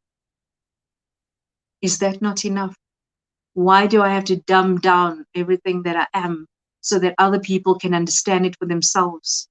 You see, the way that I walk into the room should speak volumes about my intention. I am there to help you, to guide you, to support you in every way that I can, to the best of my ability, which means that I've got to challenge my thinking. I've got to get over my prejudices, my biases, all of the things that I was programmed with, my belief systems, the mindsets that prevent me from growing. You see, there's a very simple saying that I created. Never come down to somebody else's level, bring them up to yours, right? That's a normal saying. I have the however part. So here's the completion to that. Never come down to somebody else's level, bring them up to yours. However, if you are not growing and evolving as a human being, what are you bringing them up to? Get harsh with yourself. This is not a time to pamper ourselves. This is not a time to be sensitive about what men did, what women did, what he said, she said. what results I'm getting because I am not enough. Here's the thing. We talk about the glass ceiling and it's so blasé. It is the most irritating bullshit story I've ever come across, the glass ceiling. It's the excuse that everybody uses right now for complacency, for laziness, for entitlement. And yes, there are racist pigs out there. Yes, there are people who bully us in the workplace and bully women in the workplace. That is a fact. I'm not talking about those people. I'm talking about the fact that your mindset is preventing you from growing because you bought into their story. You've forgotten about your own truth. You see, when you get to that point where you're evolving at such a different level to everybody else, you're building your spiritual self, you're building the reality of who you are. You get to that point where you say, what glass ceiling? Glass is see-through, it is transparent and can be broken. What glass ceiling? And don't ask me to come and sit at your table. Don't tell me I deserve a seat at your table. For goodness sake, I'm going to build a table. Then I'll build a conference room and a boardroom around me with like-minded people who have got the same level of growth in their mindset. And I will surround myself with those people. In fact, we'll do one better. We will all build tables together. And the more people there are, the more we extend it. You see, you don't have to beg for a seat at the table. Who came up with that bullshit story again? And then we buy into it and then we keep talking about it. And then every conference you go to, we're continuously talking about that. We'll talk about the glass ceiling. We'll talk about men. We'll talk about women. We'll talk about the seat at the table. We'll talk about all of the things that prevents us from growing. We'll talk about empowerment. And here's the thing. You see, I challenge everything. When you talk about women empowerment, I believe that we need empowered men to join us on this journey to grow together. You see, when ladies and gentlemen unite, that is the balance we need. Remember, I said in the beginning, yin yang. We need the balance of women empowerment deserves empowered men. You cannot get rid of one entire gender just because you realize that, yes, now I've got power. Now I am woman. Yes, now I'm enough. I'm going to now take down everybody around me. And then I'll be disrespectful to other people. I will put them down because I want to show them I'm in power. No, you're not in power. You're disgracing people with that behavior. That is disgraceful behavior. We do not put other women down to showcase how amazing we are. No, that's low self-esteem. We do not put down other women and say they're not enough because I'm so exciting, I'm so brilliant, I've got titles. You need to worship me. You need to acknowledge me. You need to give me credit. No, that just shows ego. Know the difference. When you're walking into a room and your ego is speaking more about you than anything else, why would people respect you? You're not walking in on purpose. You're not being purpose-filled on this journey. You're bullying people. And sometimes we don't want to hear that. Sometimes we want our asses to be so pampered. We want to be told that, yes, as a woman, you have conquered and you're showcasing everything that we should have, could have, never had, and would like to have. No. When you humble yourself, then every person, man, woman, child, old, young, it does not matter. They will be on the receiving end of your generosity as a person of compassion. That is how you reign with compassion. When every single person is included in your journey, when you're on purpose, you do not dissect people to nothingness. You do not bring people down so you can feel good about yourself. There's a difference. When I said just now, the saying, don't bite the hand that feeds you. Here's a completion to that. And I heard this with somebody and I thought, oh, that is brilliant. He says, don't bite the hand that feeds you, but do if it prevents you from feeding yourself. And I thought, there you go. Stop allowing people to take advantage of you. Stop allowing toxic behavior into your environment, especially family, especially because you're a woman. especially because it's demanded of you from culture, religion, tradition, from where you come from. People forget to acknowledge the reality of who you are. And you see, you can still be respectful in your cultural environment.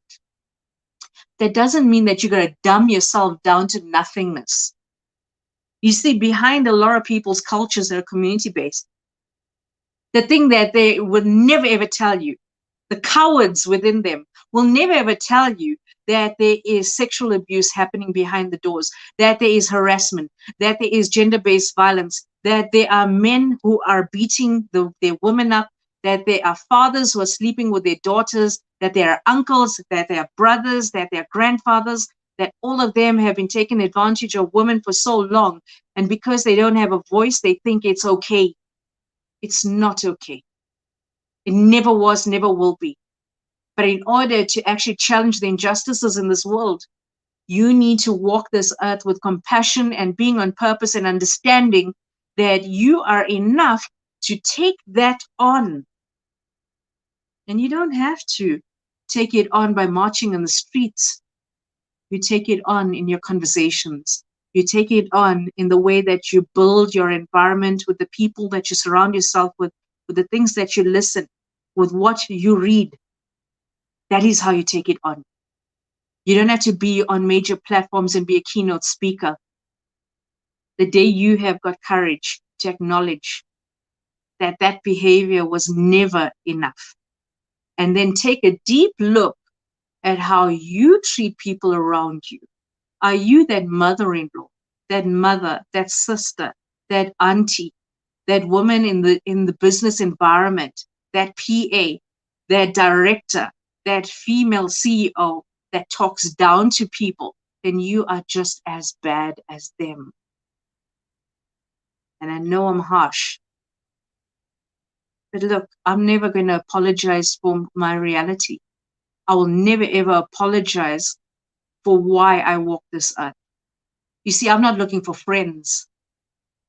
I'm looking to move you at such a different level that when you walk away, you need to be aware of your own behavior, the way you speak to people, the way you speak about people, what you allow in your life. That's the difference. When you can walk away being unapologetically you realize that you are reigning with compassion without apologizing for being human. And there's the other side of it. Every single one of us are walking this earth with a human experience. We are all experiencing this in a very different level. And until we actually can understand the way that people are feeling, we will always think about ourselves and the egotistical way of, yeah, I've achieved. Why can't they do the same? Yeah, I've earned. What is wrong with them? Yes, I'm in a beautiful home. So why can't they do the same? I had different experiences and I had trauma. So why can't they get over themselves? Don't demean people and where they're coming from. Not all people have got access to the resources that you've had.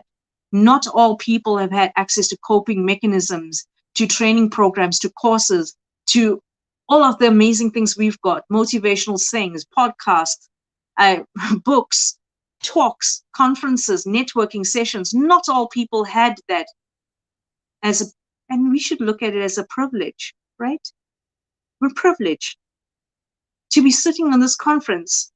We've got internet, we've got data, we've got software, we've got things that we can actually use to get on these platforms. So when I'm saying be on purpose and be purposeful, don't be dramatic of you've got to go and write down a beautiful sentence for yourself.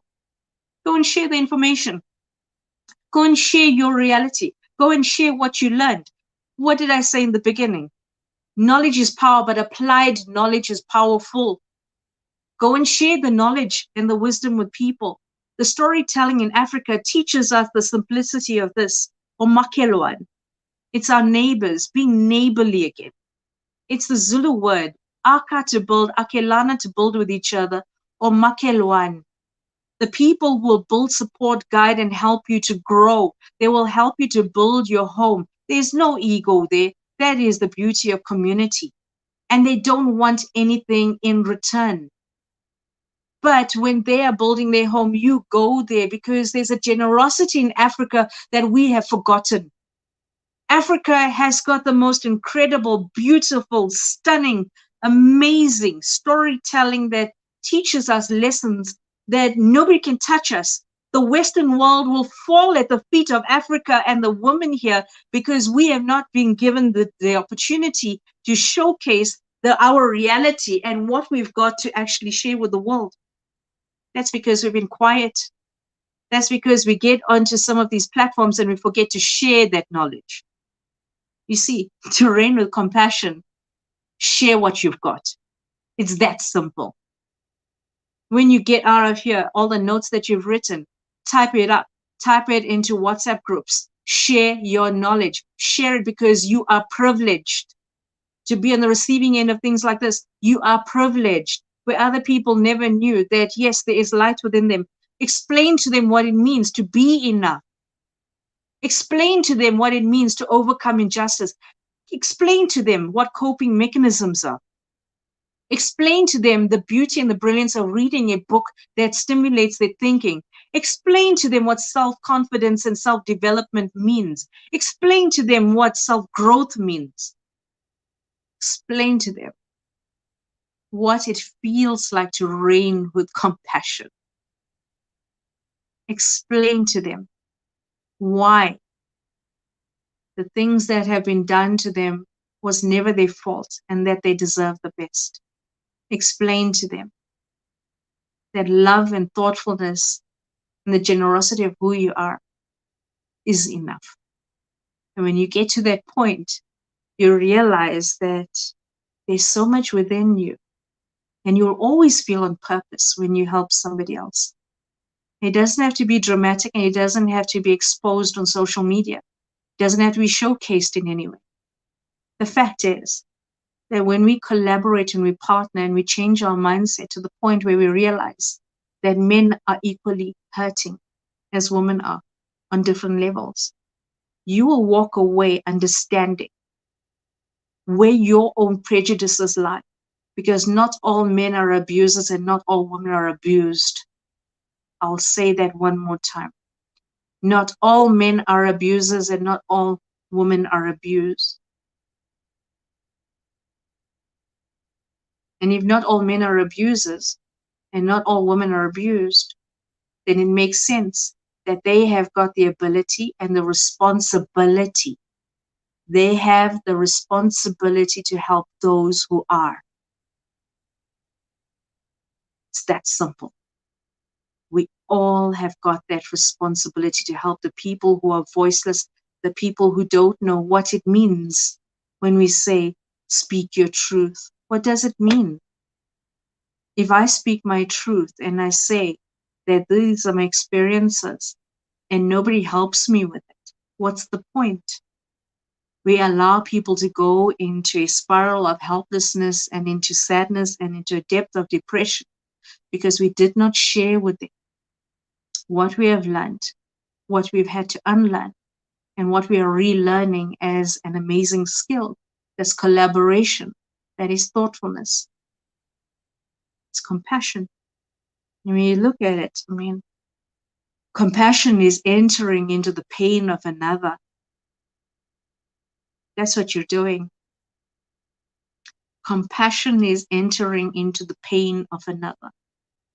And if we do that, the day we can actually enter into the pain of another, even though we have not experienced it, we have the ability to change that person's life.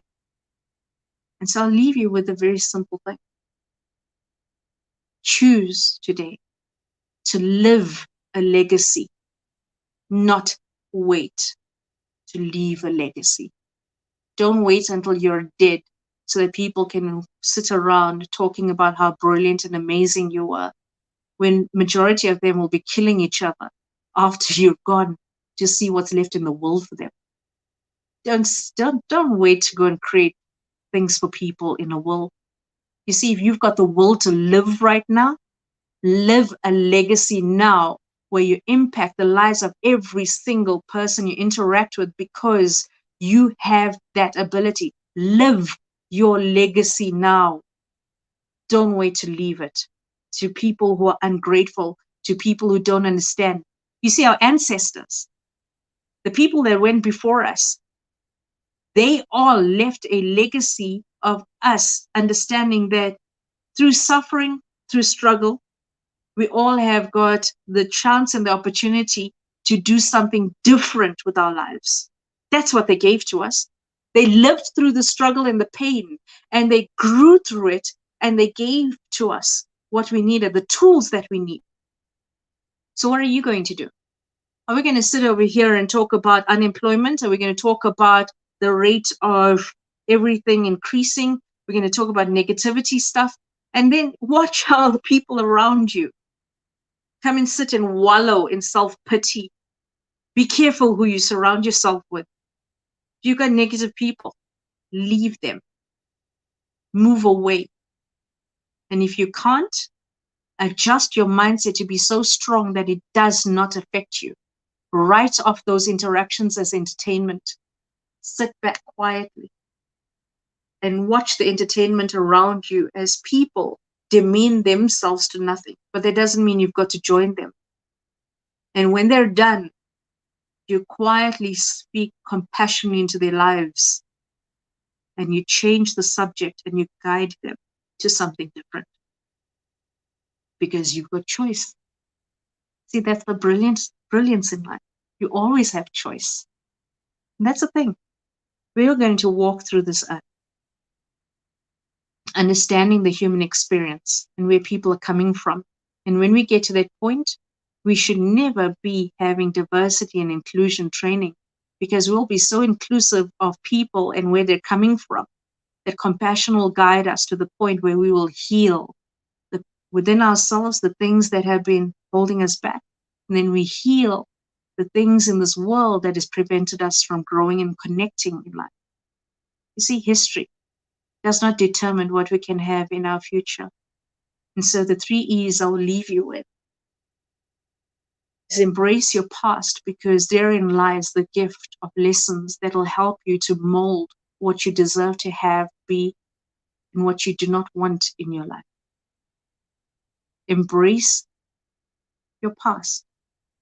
Evaluate your present.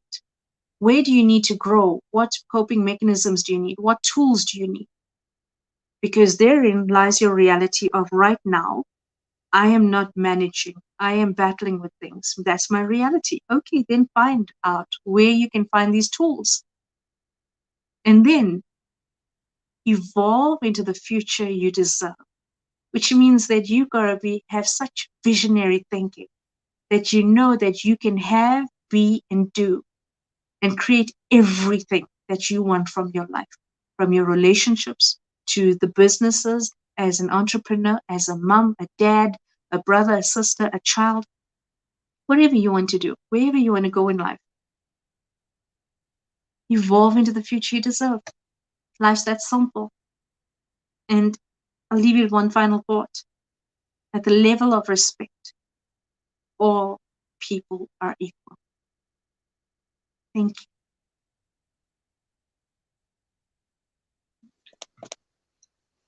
Wow, wow, wow.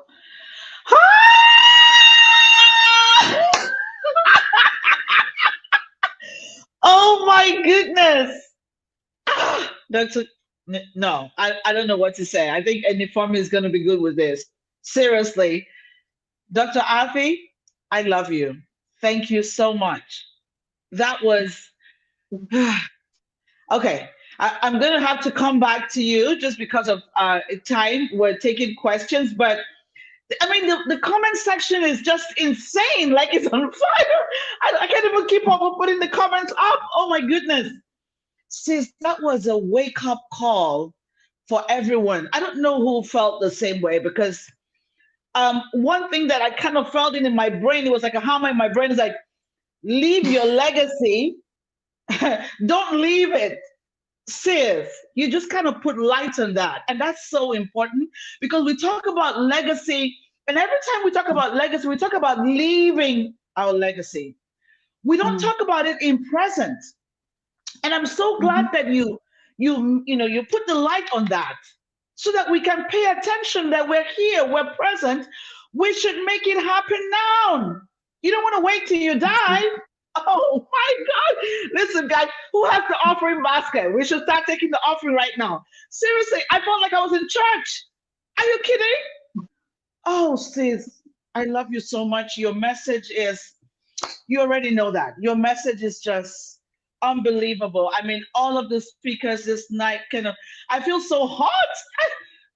Just get in the comment and just show her some love. Show her some love. The theme, can you help me to bring this on the screen? It looks like I'm not fast enough and it's just going crazy here. I feel like screaming. Oh my goodness. That was amazing. Thank you. Thank you. Thank you for driving this back home because you brought meaning to forgiveness. You brought meaning and why it's so important. You cannot be compassionate if you're unforgiving. Oh my God, sis. Listen, you need another microphone. I don't know. Dr. Coffee, she did her thing. She kind of, I mean, I lost some of my buttons. Ambassador Chicas made me started thinking about 2026 to run for office. And I'm just like, what am I gonna do? Like this is, guys, how do you feel about the session so far? Have you shared us with other people yet? Like, are you still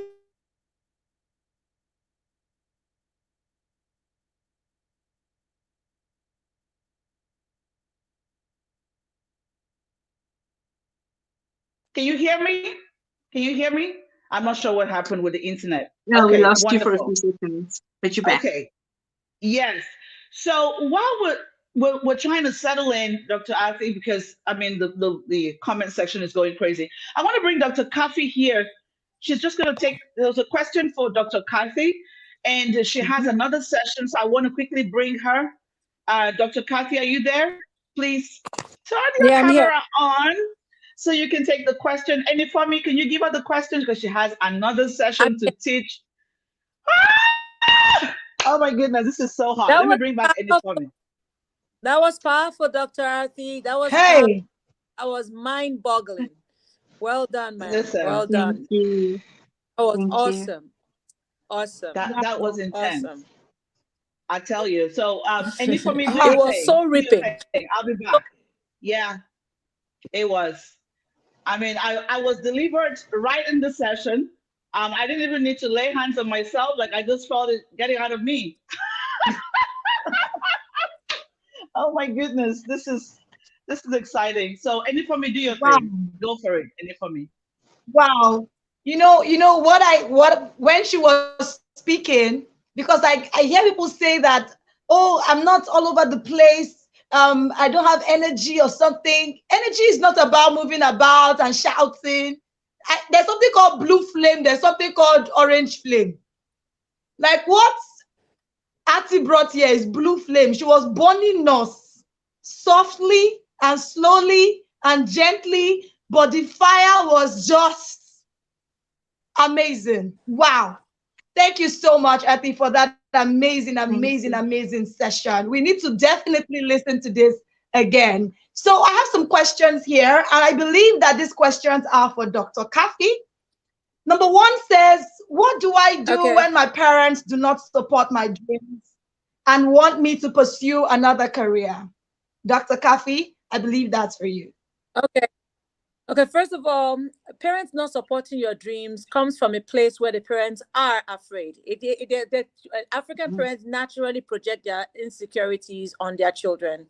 So for me, it was more or less like, what can you do with that? There's no security. It's only going to spoil you, ruin you, make you immoral. So what I did was I developed the character of the opposite of what it is that they were trying to define what I chose. One of the major mistakes that a lot of young people do is rebel and become unruly when you are trying to fight for freedom. You don't do that. You have to sometimes fight by being the opposite of what they think you want to be. You understand? Not every time you fight by going head on like that. Sometimes you apply wisdom. They said, be as smart as a serpent, but as gentle as a dove. So when it comes to parenting, especially in Africa, the way we value the weight that the parent has on the child's future, it's very difficult based on the programming to just face your parents. But I did it subtly, and it wasn't without a fight. It's just that I kept on bringing to them that I asked them one question one day. I said, if you trust your training, then you shouldn't be afraid. I just asked them. Like, you raised me. You've seen me without, and everywhere, and I'm that child you are proud of.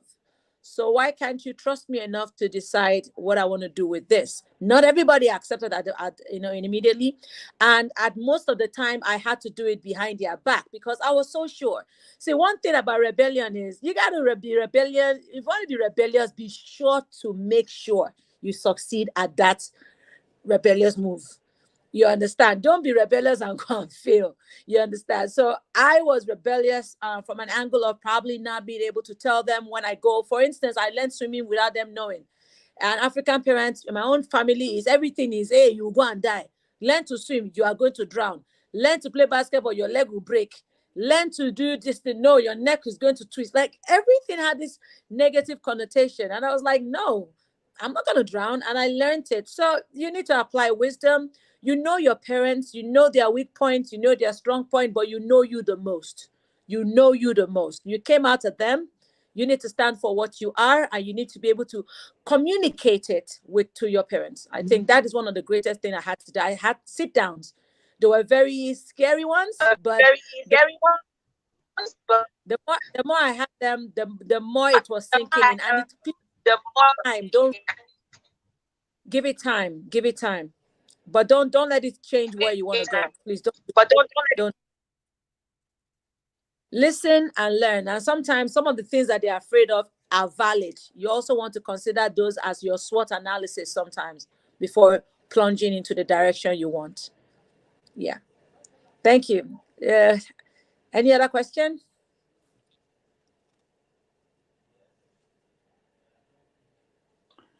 I think, and for me, it looks like she's frozen.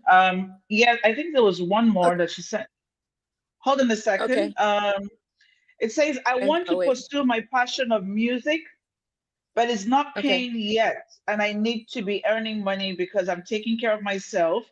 How do I earn revenue without feeling like I am abandoning my music career? I think that was the second one. That's it. Okay, first of all, we need to deal with the reality of the situation. Music, like any other business in the world, requires a business plan.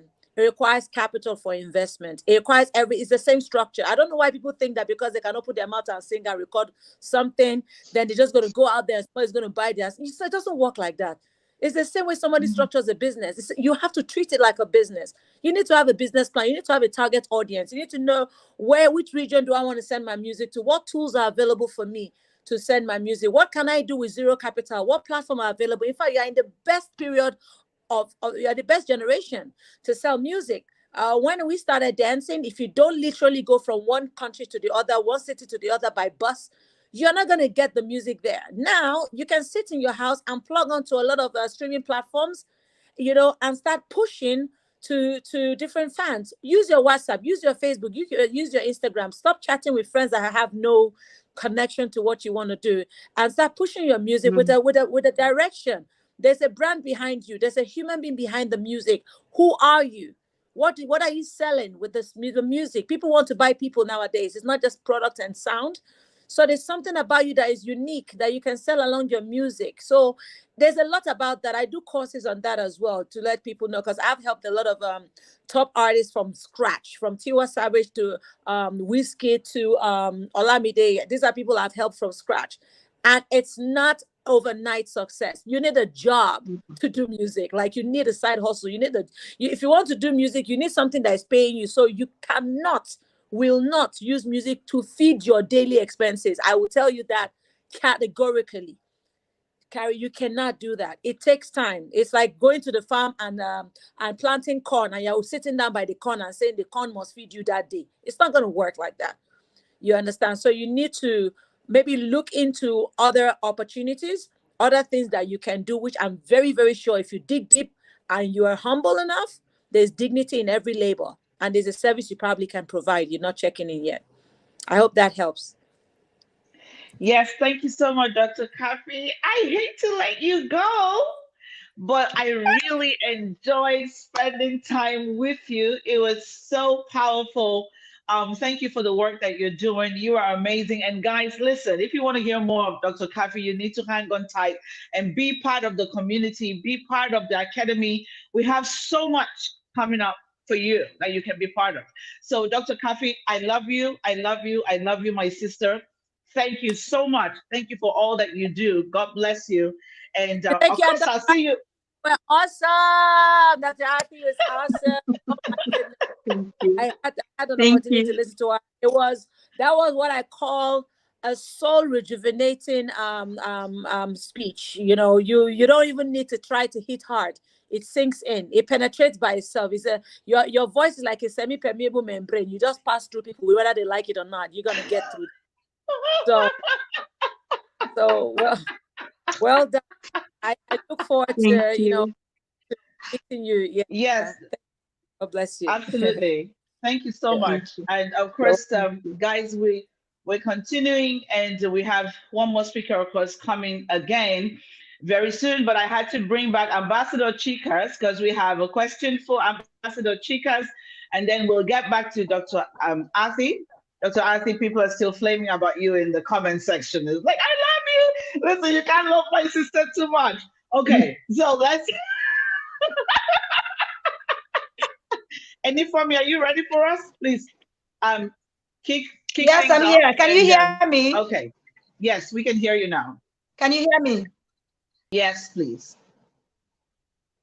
Okay, fantastic. So I have a question for Ambassador Chicas, and that is about running for office. What does a woman need running for office? And are you running for office? And what does a woman need to be able to run for office? Like, what are the tools that she needs to be able to run for office? Because you activated like a political fire here. And I know that so many people have that desire to run for office. So that's the question. Well, thank you so much for that. I'm so happy to be back here. And you know, anytime we talk about women getting into political offices, sometimes people feel it's just all about running for office. Yes, it is good for you to run for office, but before you run for office, there are things that you need to put in place. One, do you understand the game? And who are you? Because if you don't understand how the game is played, the game will play you. And then answering the question of who you are. If you don't know who you are, politics will swing you to places you never imagined. So you must be able to answer the question who you are and why are you in that space. I started by saying we need to rise. We need to rise into power.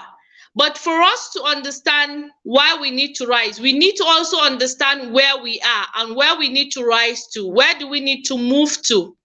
And before you can do that as an African woman, you need to picture and define the ideal Africa that you want. You want to get into politics. You want to run for office. What do you want to change running for office? Because that office you're seeking to run for, there's definitely somebody in that office. So what is it that you're bringing in differently from that person that is there? So if you're able to picture and define the ideal society that you want, running for office will come easy for you. Not easy in the sense that it will automatically be given to you, because politics is a game of power and nobody gives power. You have to fight for it. And you know, in every form of fight, permit my use of the word fight, is not in the violent context, but to say you must struggle to get the power. And in struggling to get power, there are things that will come to you head on. And these things you can only face them when you already answer the question who you are, because once the challenges comes, you're already prepared for them. You already set your mind to tackle whatever it is, and you must be consistent. Politics needs consistency and resilience. If you're not consistent, there will definitely be times when your name will be mentioned in rooms where you will not be in. So if you're not consistent, your face will not be all over the place. And then politics is a game where you need to be relevant. So being inconsistent, you will not be remembered, because again, there will always be rooms where names will need to be mentioned by people higher than you, that you will not be there. So when you're consistent, your name, your face will be the one that will always come to their mind. And to answer your question directly, you see, running for office anywhere in the world is very expensive. You need to build a network of people that will support you once you come to run for office. And in doing that, you must be honest. You must be true to who you are. You shouldn't pretend that you're trying to be someone that you're not. Let people see through you that you're truly passionate about changing your society. And when they see that, they'll put money on you. Not every person running for office has the resources. We see people crowdfunding. We see people using all their social networks, their family, their friends to raise funds to run for office. And when they see that you have something to offer, they will support you. And aside that, you need to also know how to communicate to the people that you need them to support you. That's to the constituents or to the voters. And there are a lot of factors, like I mentioned before, in Africa that prevents women from going into the political space, like violence. When I started, it wasn't easy for me, but being a youth leader in my local government, I related well with the young people. So there was no place, there was no corner of the society that I don't walk into. So I relate to these people, and then they now understand that yes, this our sister really understands our challenges, and there will be no need for us to attack her, because I've had cases where they come to tell me that I shouldn't go out for my rally at a particular time because they were told to come and disrupt it. But seeing that I'm somebody that they can communicate their needs to, and somebody that speaks their language, it was easy for me not to be attacked. And so as a woman in politics, even for some of the game that I used to play within the political space, some people want to outsmart you. They want to use propaganda. Like they always say here, that propaganda is the name of the game. People will cook up stories that you've never heard about anyone, but it will be said about you. They'll grow on print media, different social media platforms to say very devastating things. And that will be the time when answering the question who you are will be very important, because if you know you're not all that they are saying, it won't move you. And at the end of the day, it is not going to be about what people are saying about you, but what you are saying about yourself. And again, talking about consistency, there are people that have run for office once, twice, but that doesn't mean that they are bad people. It just might be that it is not their time to occupy that office. I ran for office twice, but I'm still relevant in politics. I'm a stakeholder at my place, and there's nothing you're talking about within the party in my state that I'm not called to see whether I can be part of it or to hear what it is I have to say. So sometimes it's not all about occupying the offices, but how relevant are you in the political space?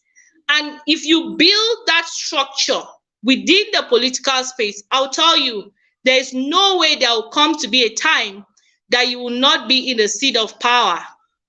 As I am projecting when I'm going to run for governor in my state. I'll be the first female governor in my state.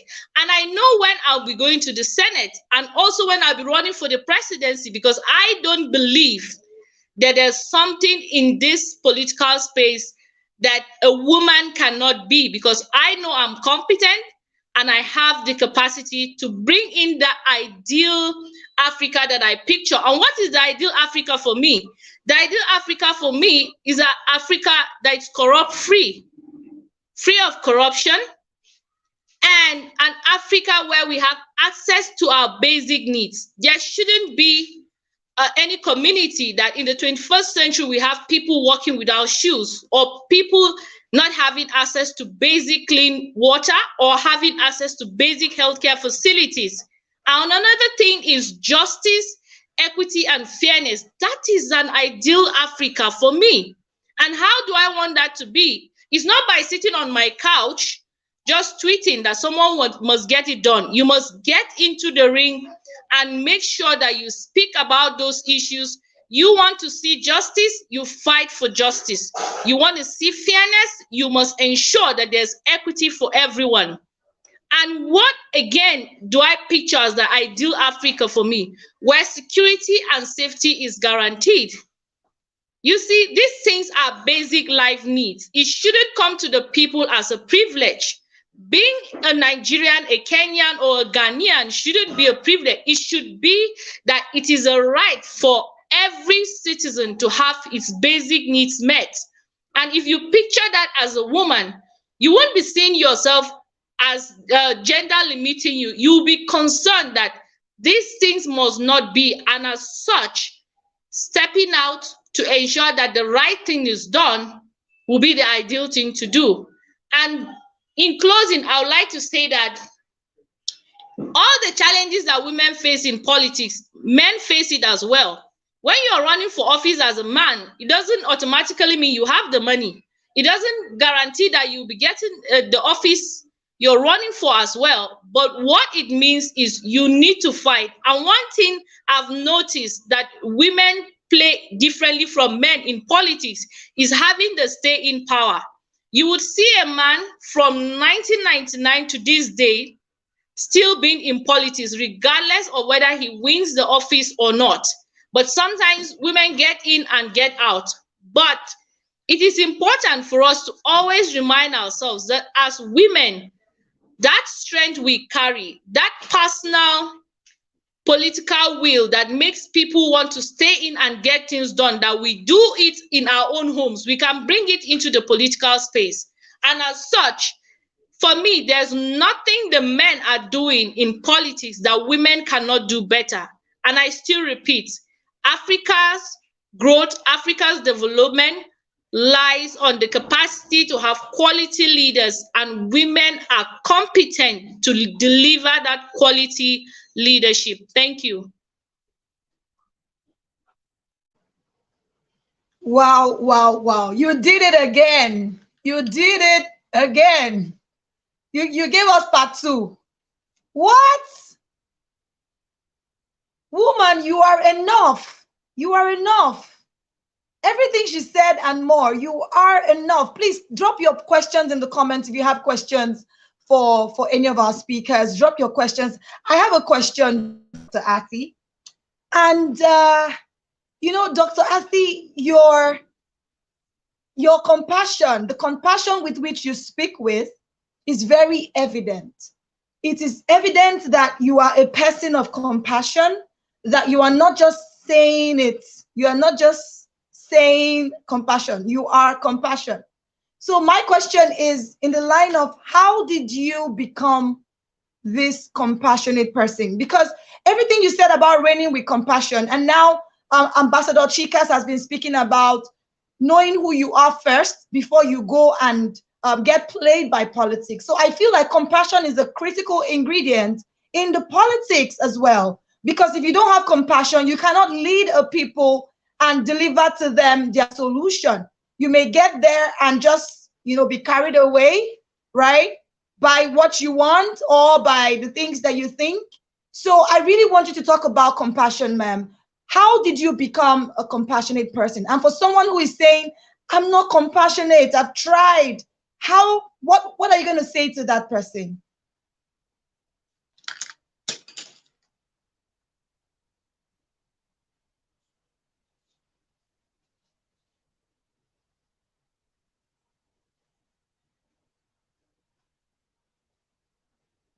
I think you're muted. You're muted, Athi. You're muted, Dr. Athi. You're muted.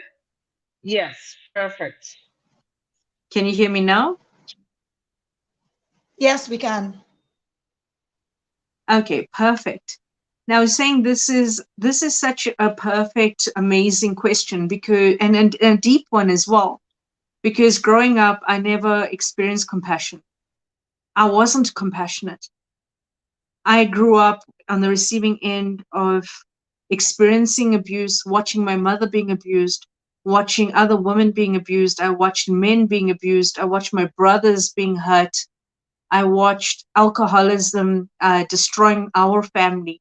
I watched how lies and manipulation destroyed the people in our communities. I watched community leaders who loved the sounds of their voices, who said more than they actually did. But when it came to protecting people, they never were there. They were some of the people that actually bullied um, the woman that actually went to police stations and begged for help. I watched how policemen weren't there for justice for all. They were there for their needs and protection of themselves as men. And I watched all of these injustices. And one of the things that actually stood out for me is that as I was going through my teenage years, I had all of this anger and frustration. And so I decided that to get to this point of just caring for myself and realizing that there was more to life than all of this pain, a teacher actually said to me, and I was 13 at the time, he gave me a camera and he said, take a photograph of what you see. And as I did that, he says, take another photograph. And then he showed me the photos. And one of the things that just stuck in my mind, he says, as you look through the camera, that is the lens that you see the world through. And as you take these photographs, you're actually taking pictures of the thing that stands out for you. What do you see? And I said, I see beauty. I see brilliance. Mother Nature is giving me some of the guidance and the support and the love that human beings couldn't. And so I use the love of Mother Nature and photography and art and music to heal myself. But as I went through my teenage years, nobody gave me the coping mechanisms or the help that we needed. When we went to court, the court system actually said, no, you're a girl. You must have brought the stuff upon yourself. So for my father abusing me and the policeman raping me, they said, no, you brought that upon yourself. Maybe you deserved it, or maybe you're looking for it. I was 13. I never understood all of this stuff. And I got to that point where whenever I saw injustice in any way, if I saw bullying in school, if I saw boys talking down to girls, I actually took on karate. And I did that not to protect myself. I did it to defend. And what I did wrongfully is I attacked using it. And so what I did was I used that form of martial arts to hurt people. And I became the bully. And 2 or 3 years of going through that, where I actually beat up a lot of men, a lot of women, a lot of boys that were taking advantage of girls. If they did things that I thought was, no, that's not right. There was nobody to protect me, so I will take it on myself. I thought I was avenging people, and I thought in my mind that I was actually bringing justice. Until I was 16, and one day I had this thought of, I'm actually bringing pain to people. And then I realized I was a bully. And the thing that I had to actually understand in that moment was that there was a lot unhealed within me, and I was projecting it on the world. And when I got to that point, I understood, and as I read some books, that compassion was something that I had to have for myself. And it was in kindness and thoughtfulness and in just being gentle and understanding where people are coming from and why they were hurting others. And as I decided to understand their story, I then started to realize what compassion really meant. And that was to use my voice in a way that allowed people to realize that they are enough, that it's okay, that you will go through these experiences, but you will grow. And we don't have to become violent, and we don't have to demean people, and that respect is the key. and that we can be respectful because that is a direct reflection of our character as a human being. It's to show respect and be respectful. It's that simple.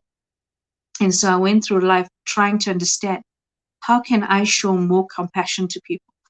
How can I help people to see that there is something so beautiful about them? That's all we need. We don't have to compete with each other. We don't have to take advantage of other people. That in order to be enough, we need to feel like we are enough. And when we can realign that emotional state of being within ourselves, that's when we grow our confidence to know that we can walk on this earth just humble and understanding other people's human experience. And then what can we do differently? Just add value to them. Just listen with thoughtfulness. Stop the judgments. Stop everything that we have done that hurts other people, because we don't realize that as we're fighting for injustice and we're fighting against the injustices in this world, what do? How are we making people feel? And that's the biggest thing, that the biggest lesson I've had from my upbringing. And that's why compassion is the key for me. So thank you for the question.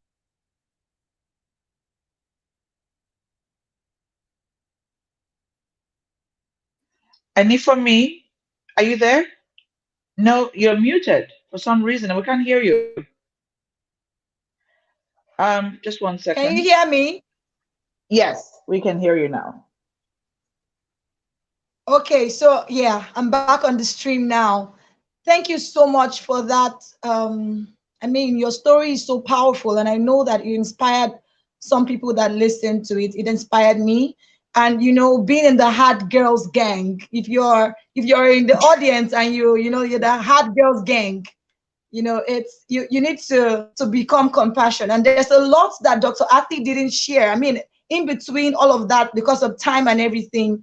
But you need to be through the process that you need. It's really important. Everything is important. Your experiences are important. Your story is important. I mean, look at how her story has touched us.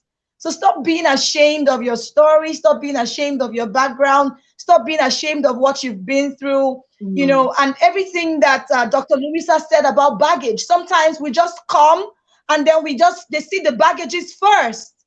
So it's so important that you are able to deal with those baggages before you even begin to rise and reign. Otherwise, when you rise, all they will see are your baggages. And I want to use this very brief moment to talk about the fact that you need to be aware that we are launching a community. So sit back. If you're going to attend today and you told yourself, I'm not going to come tomorrow and Sunday, please don't do that to yourself. Because on Sunday, we are launching the community, and there is a gift for the first 50 people, right? And everything that the speakers are sharing, you're going to learn a whole lot more in the community. And all the speakers that you're seeing today and throughout the conference, they will be there live teaching in the academy. Yes. So you do not want to miss it. All right. I have another question now. And I believe that question is still for Dr. Athi. And it says, to what extent can you show compassion to someone who isn't receiving it but abusing it? And to give context to that, you know that there are a lot of women that have been silenced. They want to rise, they want to rule, they want to reign. They've been silenced, and some of them that are silencing them every day, you're saying, keep quiet, shut up, or abusing that compassion by being unrepentant. So I believe that's the question is asking, how can you show compassion, I mean, repeatedly to someone who is not receiving it, but the person is abusing it? Over to you. That is a very deep question. So thank you for that question. I believe that boundaries are the key.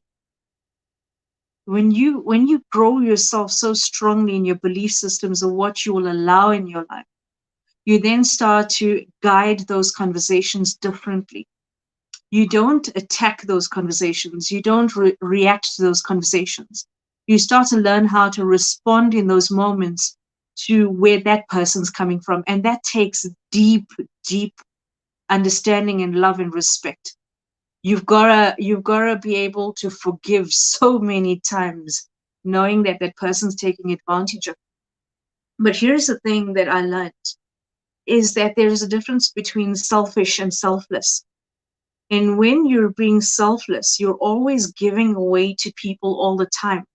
And when you have people who are really selfish, they'll keep taking from you because of your huge heart, because of your kindness, and because of who you are. And that's the thing, is that while they're being selfish, you've actually allowed them to take from you. And I know that's a bit harsh to understand, because nobody deserves to be on the receiving end of somebody who is hurtful and takes advantage of you.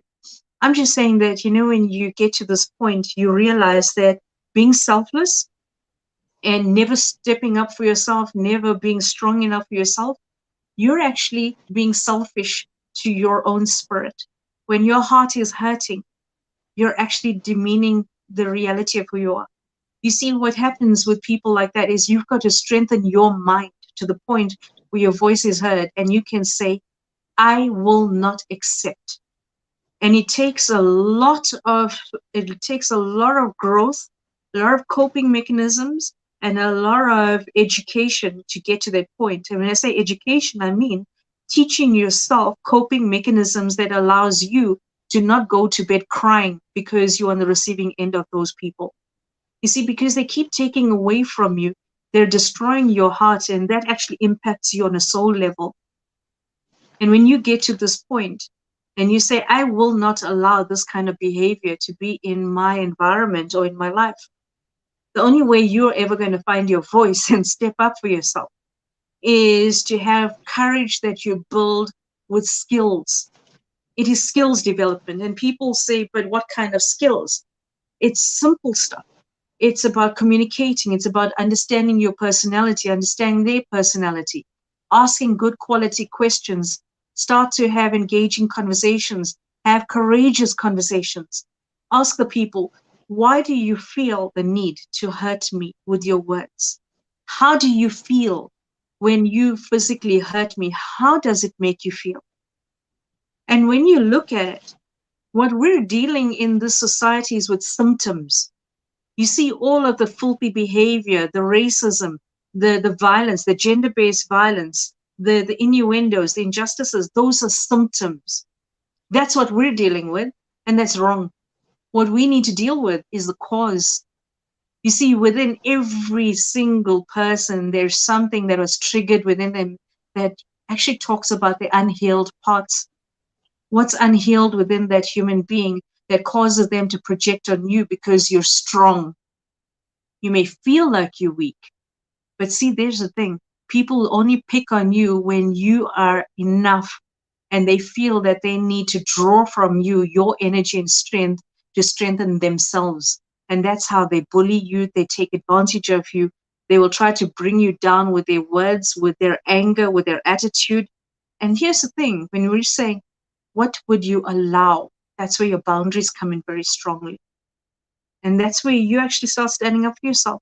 Start to say no in a way that actually resonates with your soul. You see, a lot of people cannot say no because it hurts them to say no. They feel like they're rejecting other people, or they will be rejected by those people in the future. You're not. Change the perspective. What you're doing is you're saying, I really would love to help you right now. Unfortunately, I'm not in the position to. You've just said no, but in a beautiful way. And you see, when people take advantage of you, they'll go find somebody else because they can't do it with you anymore. What you've done in that simple way was you set boundaries for yourself, and you were able to say no without even upsetting people and actually standing up for yourself. You see, you don't have to be aggressive to speak your truth. You don't have to be aggressive to make people feel like they must know their place in your life. You can be kind in the way you do it. And see, kindness is the one thing that will heal people. And wherever people are triggered, you've got the ability to actually direct that conversation in that moment in the direction that you want to. And it takes time. It's not an overnight fix. And I just want to say, for the person that asked this question, be gentle with yourself. It's a journey of self-discovery. It'll take you a long time to get there, but you know what? You will. And when you do, you will conquer. And when you conquer, you will rise. And when you rise, you're going to take everybody with you, including abusers, until they fall out of your life because they don't deserve to be there anymore. And you won't do it. It's the reality of who you are that will do it.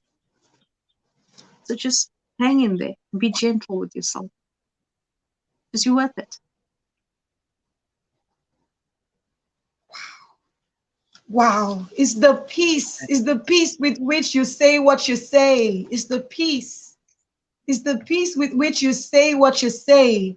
And Dr. Adi is just proof that you need to become what you're looking for. Like sometimes we have, when Dr. Louisa was saying that in Africa, African women are known for, I think it was Dr. Kafi that was saying, don't play the gender game or the gender thing, I'm a woman and things like that. In Africa, sometimes they say women, they talk too much, or the reason why men beat women is because they, their mouths, they antagonize the men. But what you're saying is new. Like you have to ask them, and don't ask them with, what we call in Nigeria, gra gra. Calm down, be calming down. Ask the question calmly, be gentle, and be gentle with yourself. You need to change yourself. Forget about the people that are, doing all those wicked things. Just focus on changing yourself, and they would just adjust. They have no choice. They will adjust. Thank you so much, Dr. Athi. That was beautiful and well delivered. Yes, we have another question for Dr. Chicas. Dr. Chicas, where are you? We have a question for you. I think she got disconnected. She's been going in and out. So I guess if she comes back in, then we'll give her the question. But otherwise, can the team just get us to see the next video from Fakazi? One more short video, and we are nicely rounding up. Can the team help us with that? We had so many people send us stuff. Matigizela Mandela.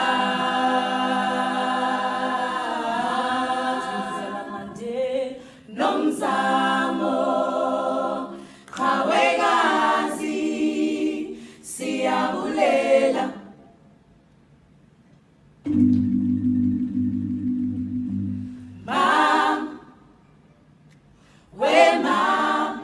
Matigizela Mandela.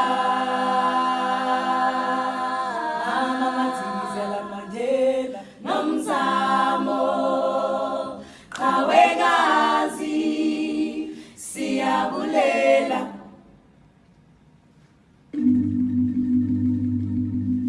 We sing praises unto your name.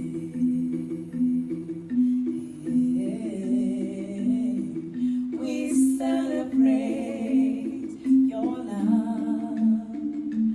We celebrate your humanity, your persistence and perseverance. At the least, we dance, we sing, we celebrate, we exercise our rights, and we are free. Mama, oh Matigizela Mandela. We thank you today. Nomzamo Matigizela Mandela. Siyabulela. Oh Mama Matigizela Mandela. Mama, oh Matigizela Mandela. Matigizela Mandela. Mama, siyabulela. Ulufesi luthatho lwakho. Ube ngumama nakwabo bebekaboni misamo yakho neminqwelo yakho. Umile womelela wayilwela inkululeko.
goes out to all the strong women in the world. I need you to know that you're the most beautiful diamond. And I hope this message finds you dignified. Mama, we did my jiggy, said I didn't die. Now she multiplied.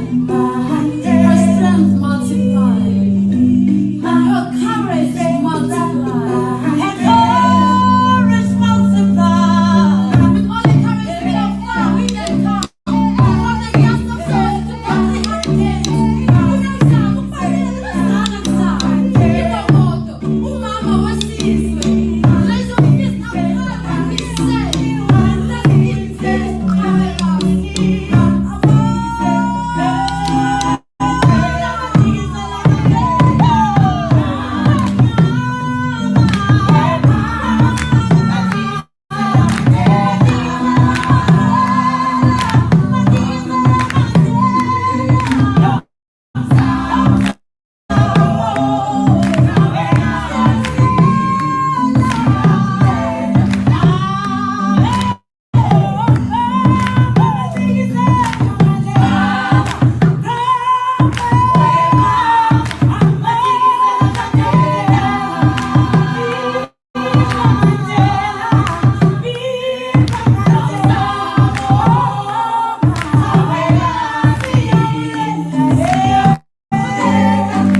rest in peace, Carreras.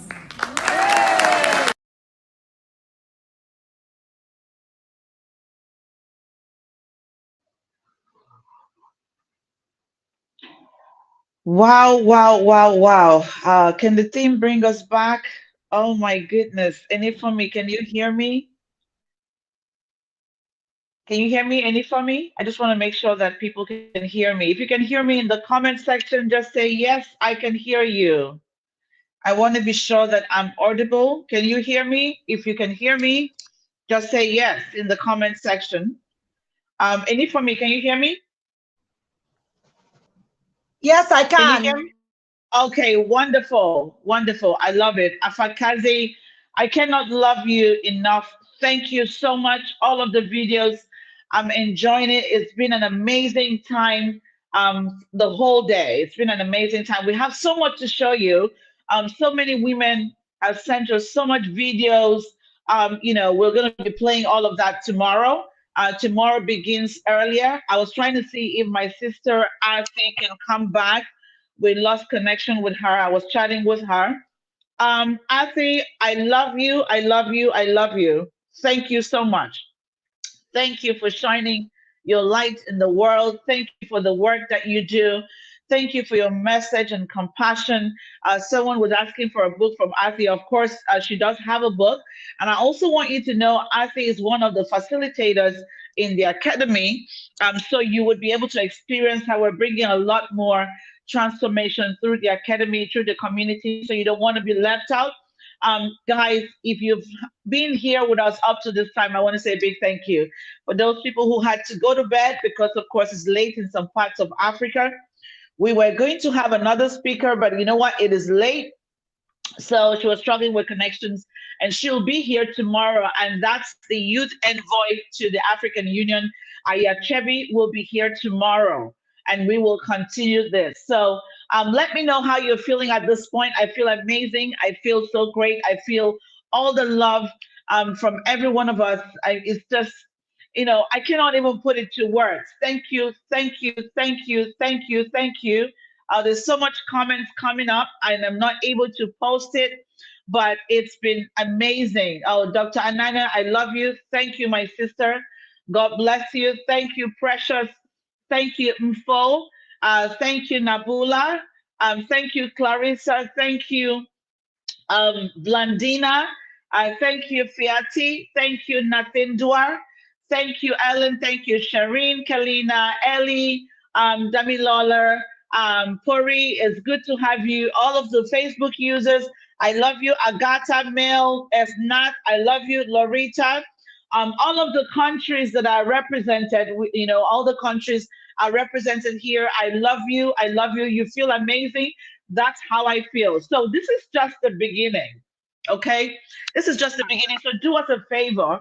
I hope that you're able to take a screenshot and help us spread this message. If you're sick and tired of being sick and tired of what has been happening with the African woman, it's time for you to move. It's time for you to take action. There's no, we've left the sorry bench and we're moving forward. We have risen up. All of us here, we've been able to rise. And tomorrow we're going to learn how to dominate, rule. How can you rule wherever that you find yourself? Puri, it's so great to have you in the house. Mata Ojama, it's so great to have you. Anita Douglas, thank you so much for joining. I appreciate you. Thank you so much. Thank you, everyone. It's so emotional, everything that is happening. I'm just trying to put myself together because I don't want to show you how I cry. I really do the dirty cry. It wouldn't be fun for the camera. So, guys, I want to say that I love you. Thank you. I hope I've said that enough, but if I did not, if you didn't hear me, I said, I love you, I love you, I love you. I love you. So somebody's posting something. Sia Bonga, donkey, and come on. I don't know what it means, but I know you're saying something right. Asante, I love you. Thank you so much. All my sisters. Edina, it's wonderful to have everyone here. King Clyde Rivers, it's been amazing. Look at people are still here. We don't want to go, but I want to make sure that we close on time so that tomorrow you're showing up 3 p.m. West African time, 10 a.m. Eastern time. And so we're going to post all the timings because I was still getting messages. Everyone is just like, oh, what's the time in my country? I got you covered. Tomorrow we're starting up early and we will have so much to share with you. And there's so much information. I've seen all your comments about the conference. It will be great for you to register on time. Of course, the conference, we were asked to bring just 300 women. I don't know how we're going to do it because I'm just like, 300 is not enough for us. But we'll make it happen in Morocco. And of course, the first thing for you to do, the first step is for you to be part of the community because you will have access to learnings, to group coachings, to mentorship with all of these great leaders that are coming on. Like, I mean, what a better way for you to just finish up the year. Ethiopia, yes, I love you. Look at that. Thank you so much. Thank you for joining us. Thank you. You lift me up too, Facebook user. I cannot see your name, but I love you. Thank you. Thank you. Thank you, everyone. And please try to be on time. If you haven't liked our YouTube channel yet, please do us a favor. Go and like our YouTube channel and leave us a comment there. Just share some love. Share it with people who are here. Put it on your page. Start up a watch party and let people be part of this. If you need flyers, we'll give them to you. We have so many beautifully designed flyers. You can go get the Get DP. We have all of those links and get your photo there and become an ambassador for us. Pass it on, pass it on. Wouldn't it be great if you have a lot more people? Look at that. Edna from Tanzania, I love you. Thank you, thank you, thank you. Thank you, all of the great speakers. Dr. Kapi, we love you. Any for me? I don't know what to say to you. Thank you so much. Thank you for all that you bring. My team is amazing. Richard, I love you.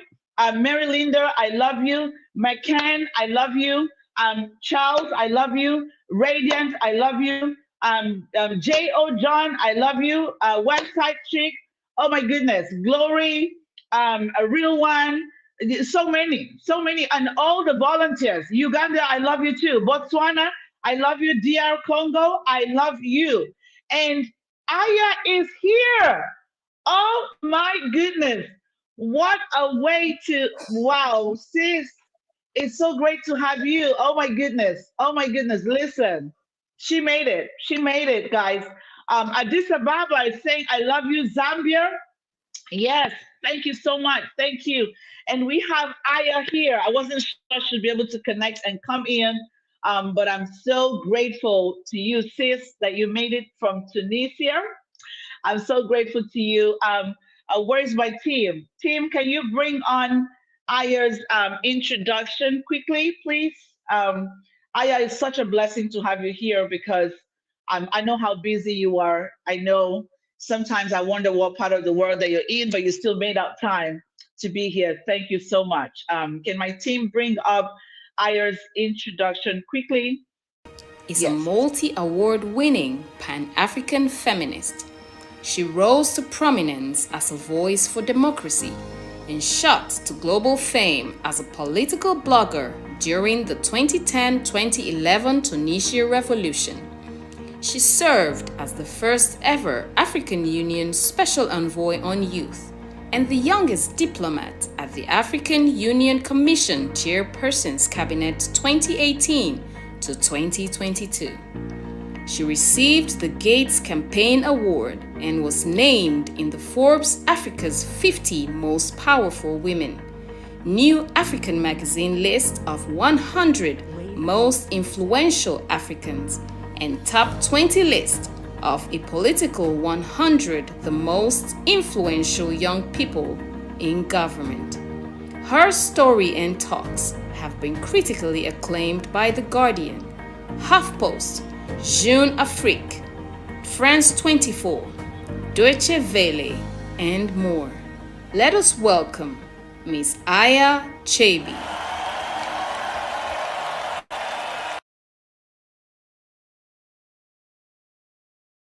Wonderful. So take the Can you stage. can you hear me? Yes. Dr. Louise, you are amazing. Sorry for the time confusion. I really wanted to join you earlier, but yeah, this was 9:30 my time, and I was like, no, I must be there. So I'm really glad I made it. Thank you for creating this space for us. I think it's incredible that we come in sisterhood, that we come as women in spaces of healing, in spaces of solidarity, in spaces of sharing our experiences, in spaces of uplifting each other. And I love the theme. I know I told you I love Rise, Rule, Reign. I think it speaks to who we are as African women, and the struggle and the success, the uplifting, the rising that we also live up to. So thank you for having me. Thank you for inviting me to be part of this space. Hello, everyone who is online. This is the first time I use this platform, so I don't know how I can see people online, but hello, good evening, good morning, good afternoon, wherever you are. I know that you already are wrapping up, but I really wanted to come and share the space with you and share my experience in this, rise, rule, and reign. Dr. Louise asked me to choose one, but the three of them are interconnected, really. We rise and reign and rule interchangeably, whatever we are in different spaces. And moving from activism to diplomacy, I have also navigated these spaces in different ways. So I felt that, I'm rising when I was part of Tunisia's revolution. So for those of you who might have heard of the Arab Spring, but that's a Western narrative. We call it the Revolution of Dignity. In 2010, 2011, we ousted a 23 years dictator. As a youth movement, I was 23 at the time, 23 years old. And I felt that I was rising because finally I could find power in my voice. My voice, which has been, rebellious since my childhood, in my family, in the spaces I'm in. But when I was in the revolution, my voice became political, and being part of a bigger movement, I felt that rising as a woman, rising as an activist, rising as empowered, that my voice matter and that it's influencing policy, it's influencing a change, and that change even is possible. And I think my experience in the streets, in the movement, I was protesting, I was arrested, I was jailed. It's been a hectic few months in the revolution, and then I went to Egypt. I was blacklisted, and all of those challenges, I now looking back, I could feel how fearless how fearless I have been as an activist. And I think that's when you feel that you are rising. You're rising above all of the difficulties, all of the obstacles, all of the odds, and everything that tells you no, change is not possible. And change, the people who make change are, you know, usually the names we hear are men, the Mandela, the Gandhi, the whoever, you know. But when you become the change, when you're part of change, when you contribute to change, then you realize how much power you have. And I always say that Tunisia's revolution was leaderless because everybody is a leader. Everybody has a political voice. They just have to step into that power and use it, and you know, raise that voice. And so I feel like the rise part, I felt it during that activism space from 2010, I think, to 2018. I've done a lot of activism on the continent. From the Tunisia's revolution, I traveled to different African countries in Senegal, Yonamar movement, and Burkina Faso, Ballet Citoyen, movement across the continent, youth-led movement, young female-led movement started to rise up. And that's, you know, part of rising, because I believe that when you are part of a political liberation, when you are part of a political struggle, when you are part of political activism, it's also about your personal liberation. It's also about your personal empowerment. And that journey wasn't just, you know, the external part, wasn't just organizing, wasn't just on the street.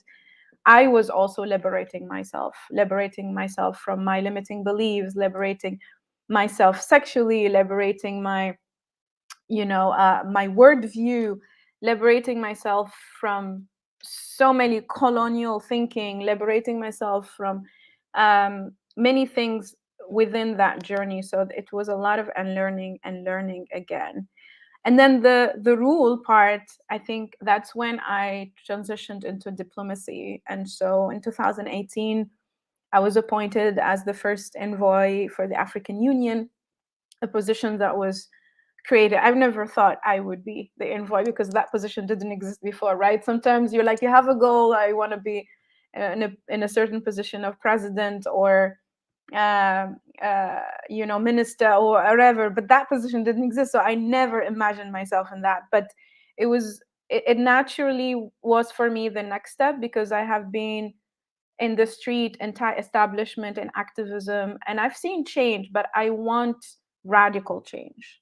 And being part of the, you know, the civil society, the outside the system space that is trying to influence and push change, I wanted to go to the belly of the beast and actually make change from within the system. And that's why I accepted that nomination, and I went into the African Union because I wanted to also shake things up from within.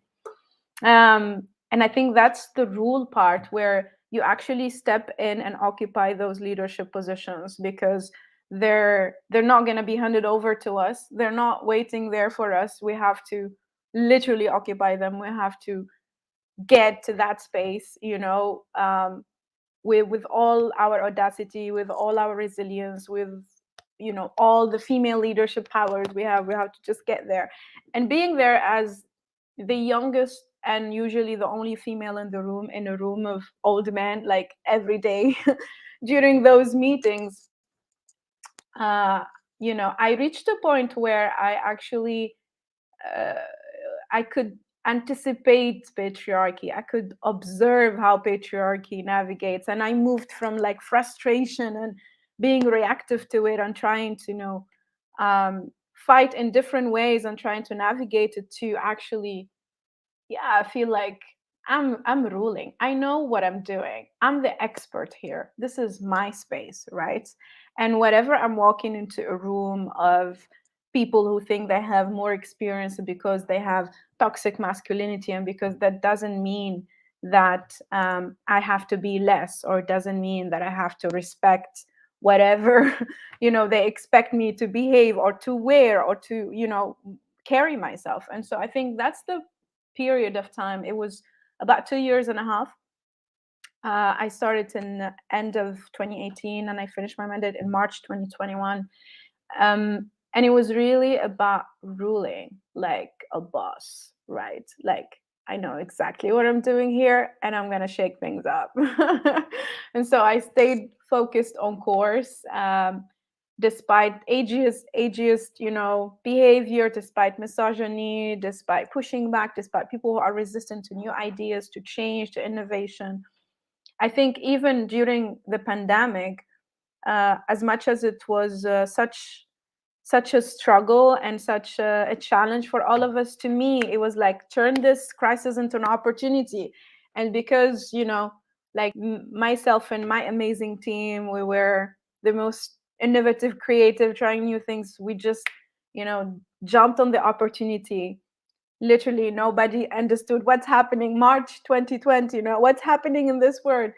And we knew what to do. We were the technology gurus, we were the mobilizers, we were the organizers. We knew how to mobilize young people, how to get people to protect themselves, how to get awareness out. So yeah, I think that also made me learn how to turn any challenge in your life into real opportunity. And that's how you also rule, because you're grounded. You know exactly what you want, you know exactly what you're doing, you have a mission on course. And any crisis that comes in, you don't look at it as like, this big challenge, now my life will stop, or I don't have budget, or whatever it is. On the contrary, the more you feel like you're ruling, you see that crisis and you turn it into an opportunity immediately. I think the rain part, I felt my transition, every transition in my life, but especially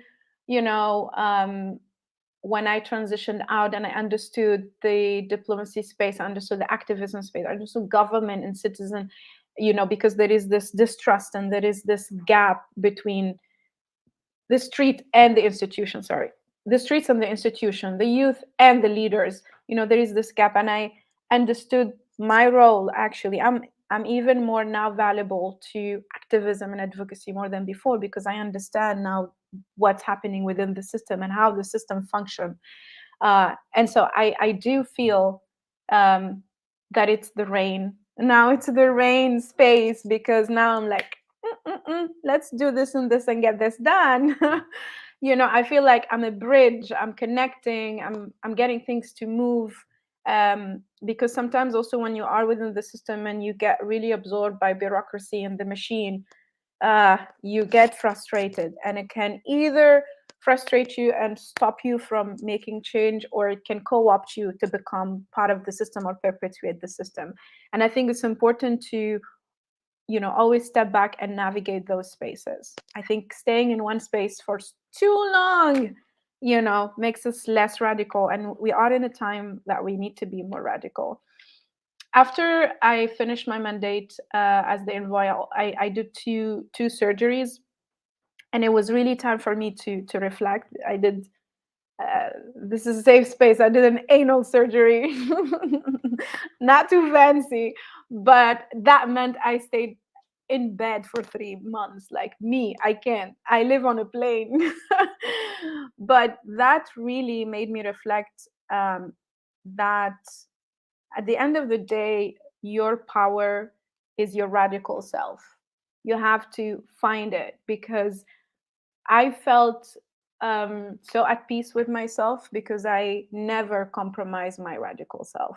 I knew I'm a radical activist. I knew I'm a radical voice. I was in the space of diplomacy, and yet I could do my job, speak up for human rights violations, stand in solidarity with the young people who need it, stand in solidarity with young women and girls who need it. Whenever they needed me, I was there.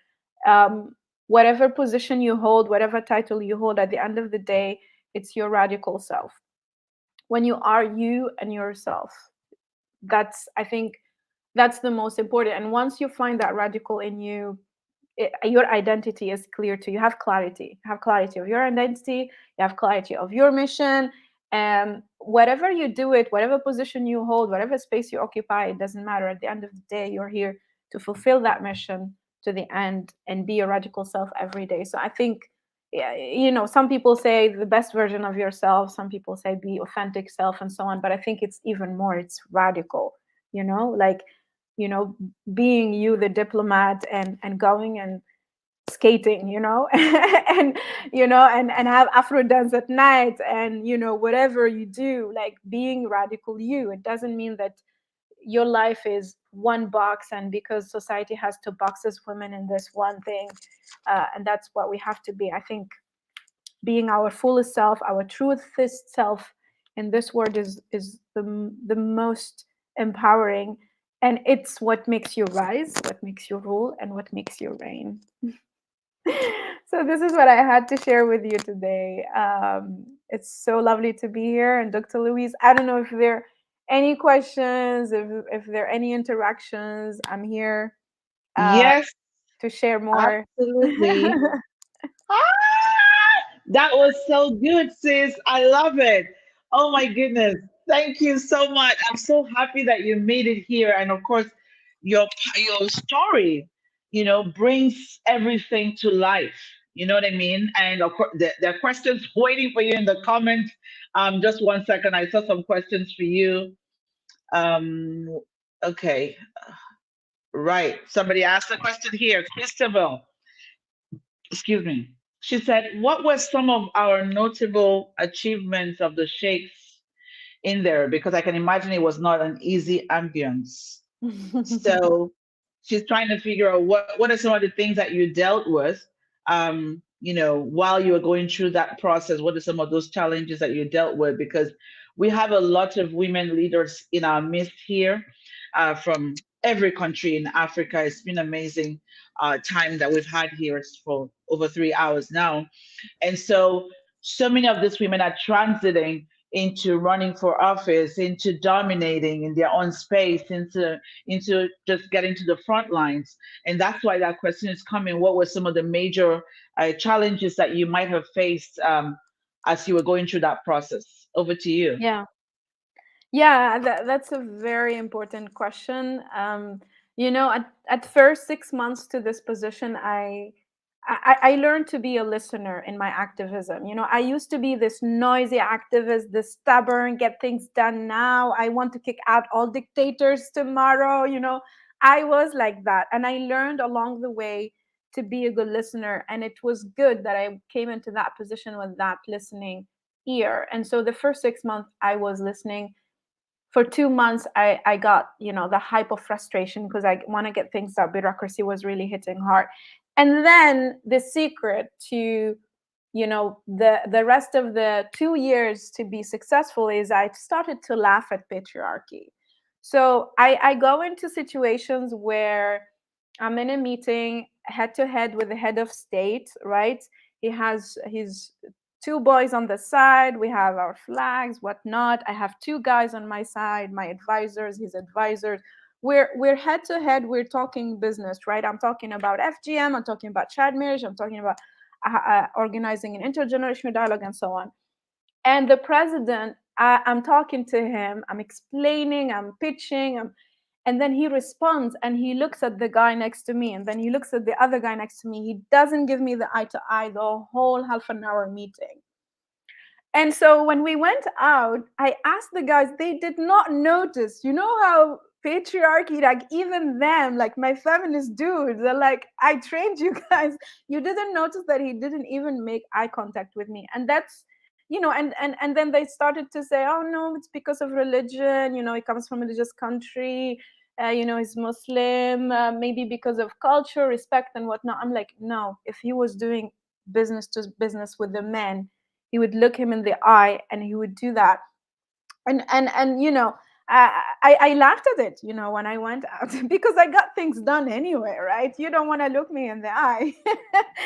Other situations I've been through which is also something I've learned, is to make allies with elder women, right? Because this intergenerational conversation and solidarity is really important.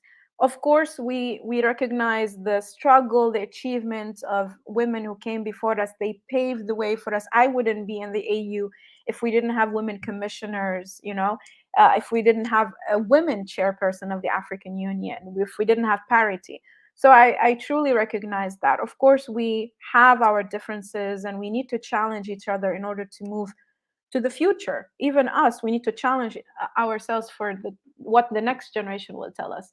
So one of the things I immediately did when I went in is to make allies with the elder women. Why? Because I noticed that no matter what, women, we have our own challenge, but female and young is like double crime. So I would go into a bilateral meeting with the head of state, and the guy, the protocol guy who was double my size, he's looking at me like, what is this kid doing here, right?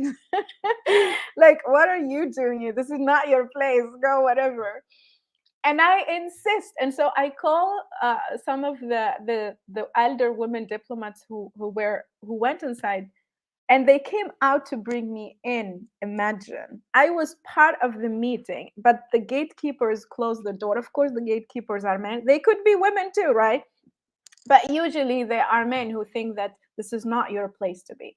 There was times and times again where elder women like, DSG, Amina Mohammed, or Dr. Vera of ECA, they would literally step down of their panel seat to give me the seat, because it doesn't mean when you have a title, a high level title like mine is equal to an ambassador, whatever title you, if you are a young woman, you would always be treated like that. You will never be taken serious. It doesn't matter when you have a title and when you occupy that space that you have influence. And that's why now in Nala Feminist Collective, I always say our job is to increase young women in number and in influence. So it's not enough to put them in those positions. We have to make sure they have a support system of influence for them to make any change possible. And so I remember there was also a time where it was a closed meeting, like 50 high-level people, diplomats, president, ambassadors, and then DSG Amina Mohammed step out of her panel, and the panel was like 8 men. She was the only woman already. She stepped down. She spoke for 1 hour. She stepped down for the second hour for me to be there, deliberately. And that's what we need to do. We need to pave the way. And when we step down of that seat, let's get another one of us on that seat. Love it. This is, I just love how there's nothing more powerful than teaching from your personal story. Sometimes people share stuff from what they read in a book, but this is you showing us that it can be done. There's nothing more powerful than that. I'm so inspired because sometimes when we share these things with women that we can do it, we are enough. It can kind of sound like fairy tales, like, is it really possible? But you just being here in your whole self and just kind of showing up and, sharing with us where you've been, how you got to where you are, and the fact that it is possible, it can be done. The first step is for you to decide that this is what you have to do and have a goal, like you have a focus. You weren't threatened by who was in the room or who was doing what. That wasn't your problem. Your thing was, I have an agenda, I know where I'm going, I have a message, and I'm going to stick to it. Oh my goodness. Aya, thank you so much. That's so inspiring for me because you have no clue what my new goal is going to be after listening to you. You have no clue. And ladies, please get in the comments and just share some love with Aya. I can see some questions coming, but I don't want to hold her so long. Okay, I would really love to listen to your experience of diplomacy journey all day. Now, Aya is going to be in the academy. She's taking on the international diplomacy lane. So no need to wish. You can just hang out with Aya with a glass of wine, learning from her in the academy. Chatting with her. So you don't need to wish. Like, this is reality. This can happen. She's ready Dr. to take you on Louise, the journey. Dr. Yes. Louise makes everything happen. You are lucky. You are lucky. you know, and you know what? Go online and read about this powerful woman. Like, every day that I go to her page, there is something happening. Like, I'm just like, this lady is so powerful and the work that she does. But Aya, thank you so much. I think she got disconnected. Thank you, thank you, thank you. I sincerely do appreciate you for coming on and bringing her back. Yes. So please get in the comment box and just show her some love. Said, find power in your voice. That's your take home. Absolutely. And it said, you are the meaning of audacity. Yes, Yes, yes, she made it happen. She did it. I mean, look at talking about at the age of 23. Like some of us, where were you at the age of 23? We don't want to have that discussion because some of us were just kind of hiding in your parents' home and waiting for hand-me-downs, you know. And Afi has rebuked us today that no hand-me-downs. Like, listen, it has to be pulling you up. So please, Christabel says, thank you so much. Going to get my glass of wine. Yep, yes, sis. We're doing this. We're doing this with Aya, and this is a highest level. You want to read more about her. We have so many powerful women, powerful African women who have come through. And from last session event that we had, from earlier on today, you have seen what these women are doing. And the interesting thing is, every one of us say, you know what? We're ready to go with you. We don't want to go alone. It's so lonely up there. We're ready to go with you. We're ready to hold your hands. We're ready to pull you to the top. Let's do it together, guys. Let's do it together. So a round of applause for my sister Aya. I love you. Thank you. Thank you. Thank you. Thank you. Thank you. Thank you. Thank you. Thank you so much. Thank you. Over to you. And if for me, do your thing and take us rolling to the end.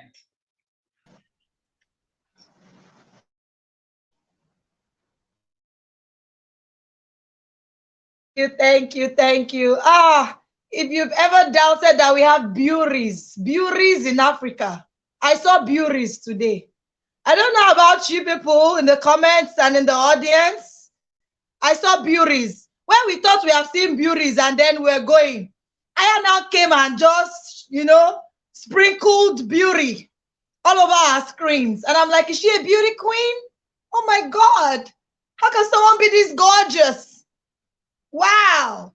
It just shows that you can be beautiful inside and outside. And I appreciate you, Aya. Thank you so much for everything that you shared. We love you. Thank you so much. Oh, wow. It's been an amazing day one. Yes, and of course, this is when her network decides to mess up, but I'll take over from that, guys. It's been an amazing day one. We have day two and day three, and tomorrow we're starting up pretty early, and that's 3 p.m. West African time, 10 a.m. Eastern time. We will post all the other timings on the page for you so that we're not making a mistake. And so if you have it, you can put it in the comments. Okay, we're losing you. You're coming in and out, but that's okay. So please join us tomorrow again. You'll be able to experience Enifome. She's amazing. She brings the fire. And I want to say thank you for every one of us. Every African woman is beautiful. I mean, look at all the African women that came on. They're just amazing. So look at yourself and tell yourself that you're beautiful. I mean, you don't need to struggle. Like, are you serious? You're beautiful just the way you are. You are enough. Yes, and Ifome is doing her thing. Yes, we need to celebrate ourselves more. We need to celebrate ourselves more. That's true. Absolutely. Stop waiting for people to come and tell you. Tell yourself, look at the mirror and say, I'm beautiful. I'm the most beautiful human being that walks the earth. Because that's what gives you audacity and confidence when you know you're beautiful. It has a level of confidence. Aya is showing us the mirror. Aya is showing us the mirror. I love it. I love it. Yeah, get a mirror and look at yourself. There you go. I love it. I love it. Flick your hair. Thank you, sis. Thank you. Absolutely. Oh wow, I love your vibe. I love your vibe. I can feel it from that. I can feel it from here in Lagos, Nigeria. I'm in Lagos, Nigeria, and I can feel the vibe from here. And I'm sure that the audience can feel it. Thank you so much. So, ladies, and I know some men. So, ladies and gentlemen, because I saw a few men in the comments. I'm like, what? I saw a John. I saw a Jan. I'm like, okay, now the men are here. So we acknowledge you, men. Thank you for coming. I'm sure you had a great time. Tomorrow we're going to be having a man, yes, as one of the speakers. Who can guess who that man is? We're going to be having a man. We have another man again in day 3, but tomorrow we have a man. Should I say? Dr. Louisa, should I say? Yes, Should go I for say it. the Go man? for it. Go for it. All right, we're gonna be having John Obidi tomorrow. We're gonna be having Dr. Eris Mary Dinger. Yes, we're gonna be having a lot of people tomorrow. We have Kumba Dafeka, we have Yetunde Bankole Bernard. See, if you thought that you saw Koboko today, look, the speakers tomorrow, they are coming with double, the one that they put inside Pepe. That one that they put inside Pepe. Have the parents slug you with that kind of koboko before? They put it inside pepper, and then tomorrow is gonna be hot. So please be ready, be on time, 3 p.m. Don't forget, share all your learning points and share on social media. Tell everyone you know, like Dr. Louisa said, your friends, your family members, your loved ones, and even your enemies. Yes, share the link and tell them to make it date tomorrow by 3 p.m. I can't wait. I can't wait. Thank you so much. Yes. Thank you, everyone. See you Thank you, tomorrow by everyone. 3 I love you p.m. all. West African See you time. tomorrow. God bless you. Thank you so much. See you tomorrow. I feel Bye like we need bye. music. Let's just dance out. We need music. Right. Woo! Right. Bye, Right. Yeah, everyone. See you we love dancing, and that's tomorrow. fine. Bye, Aya.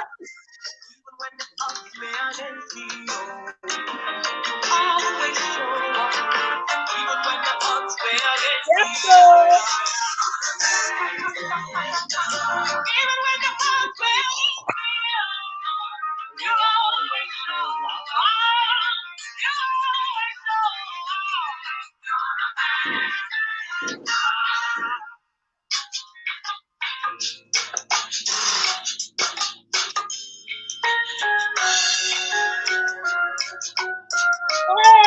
Thank you so Hey! much, guys.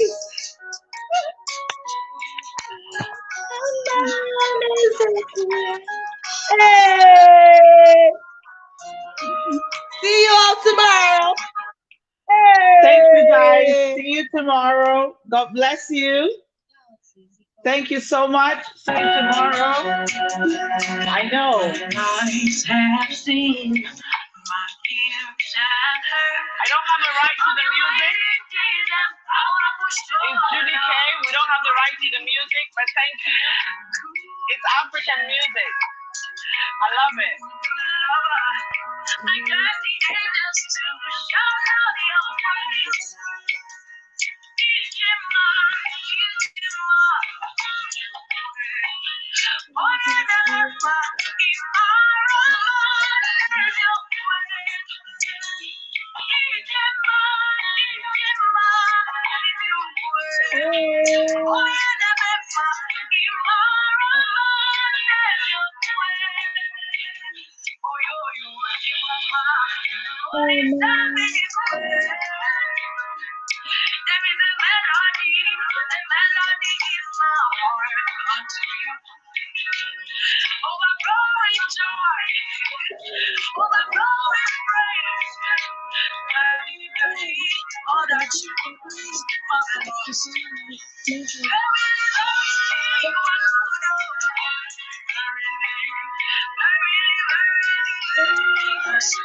got the angels to shout out your praise.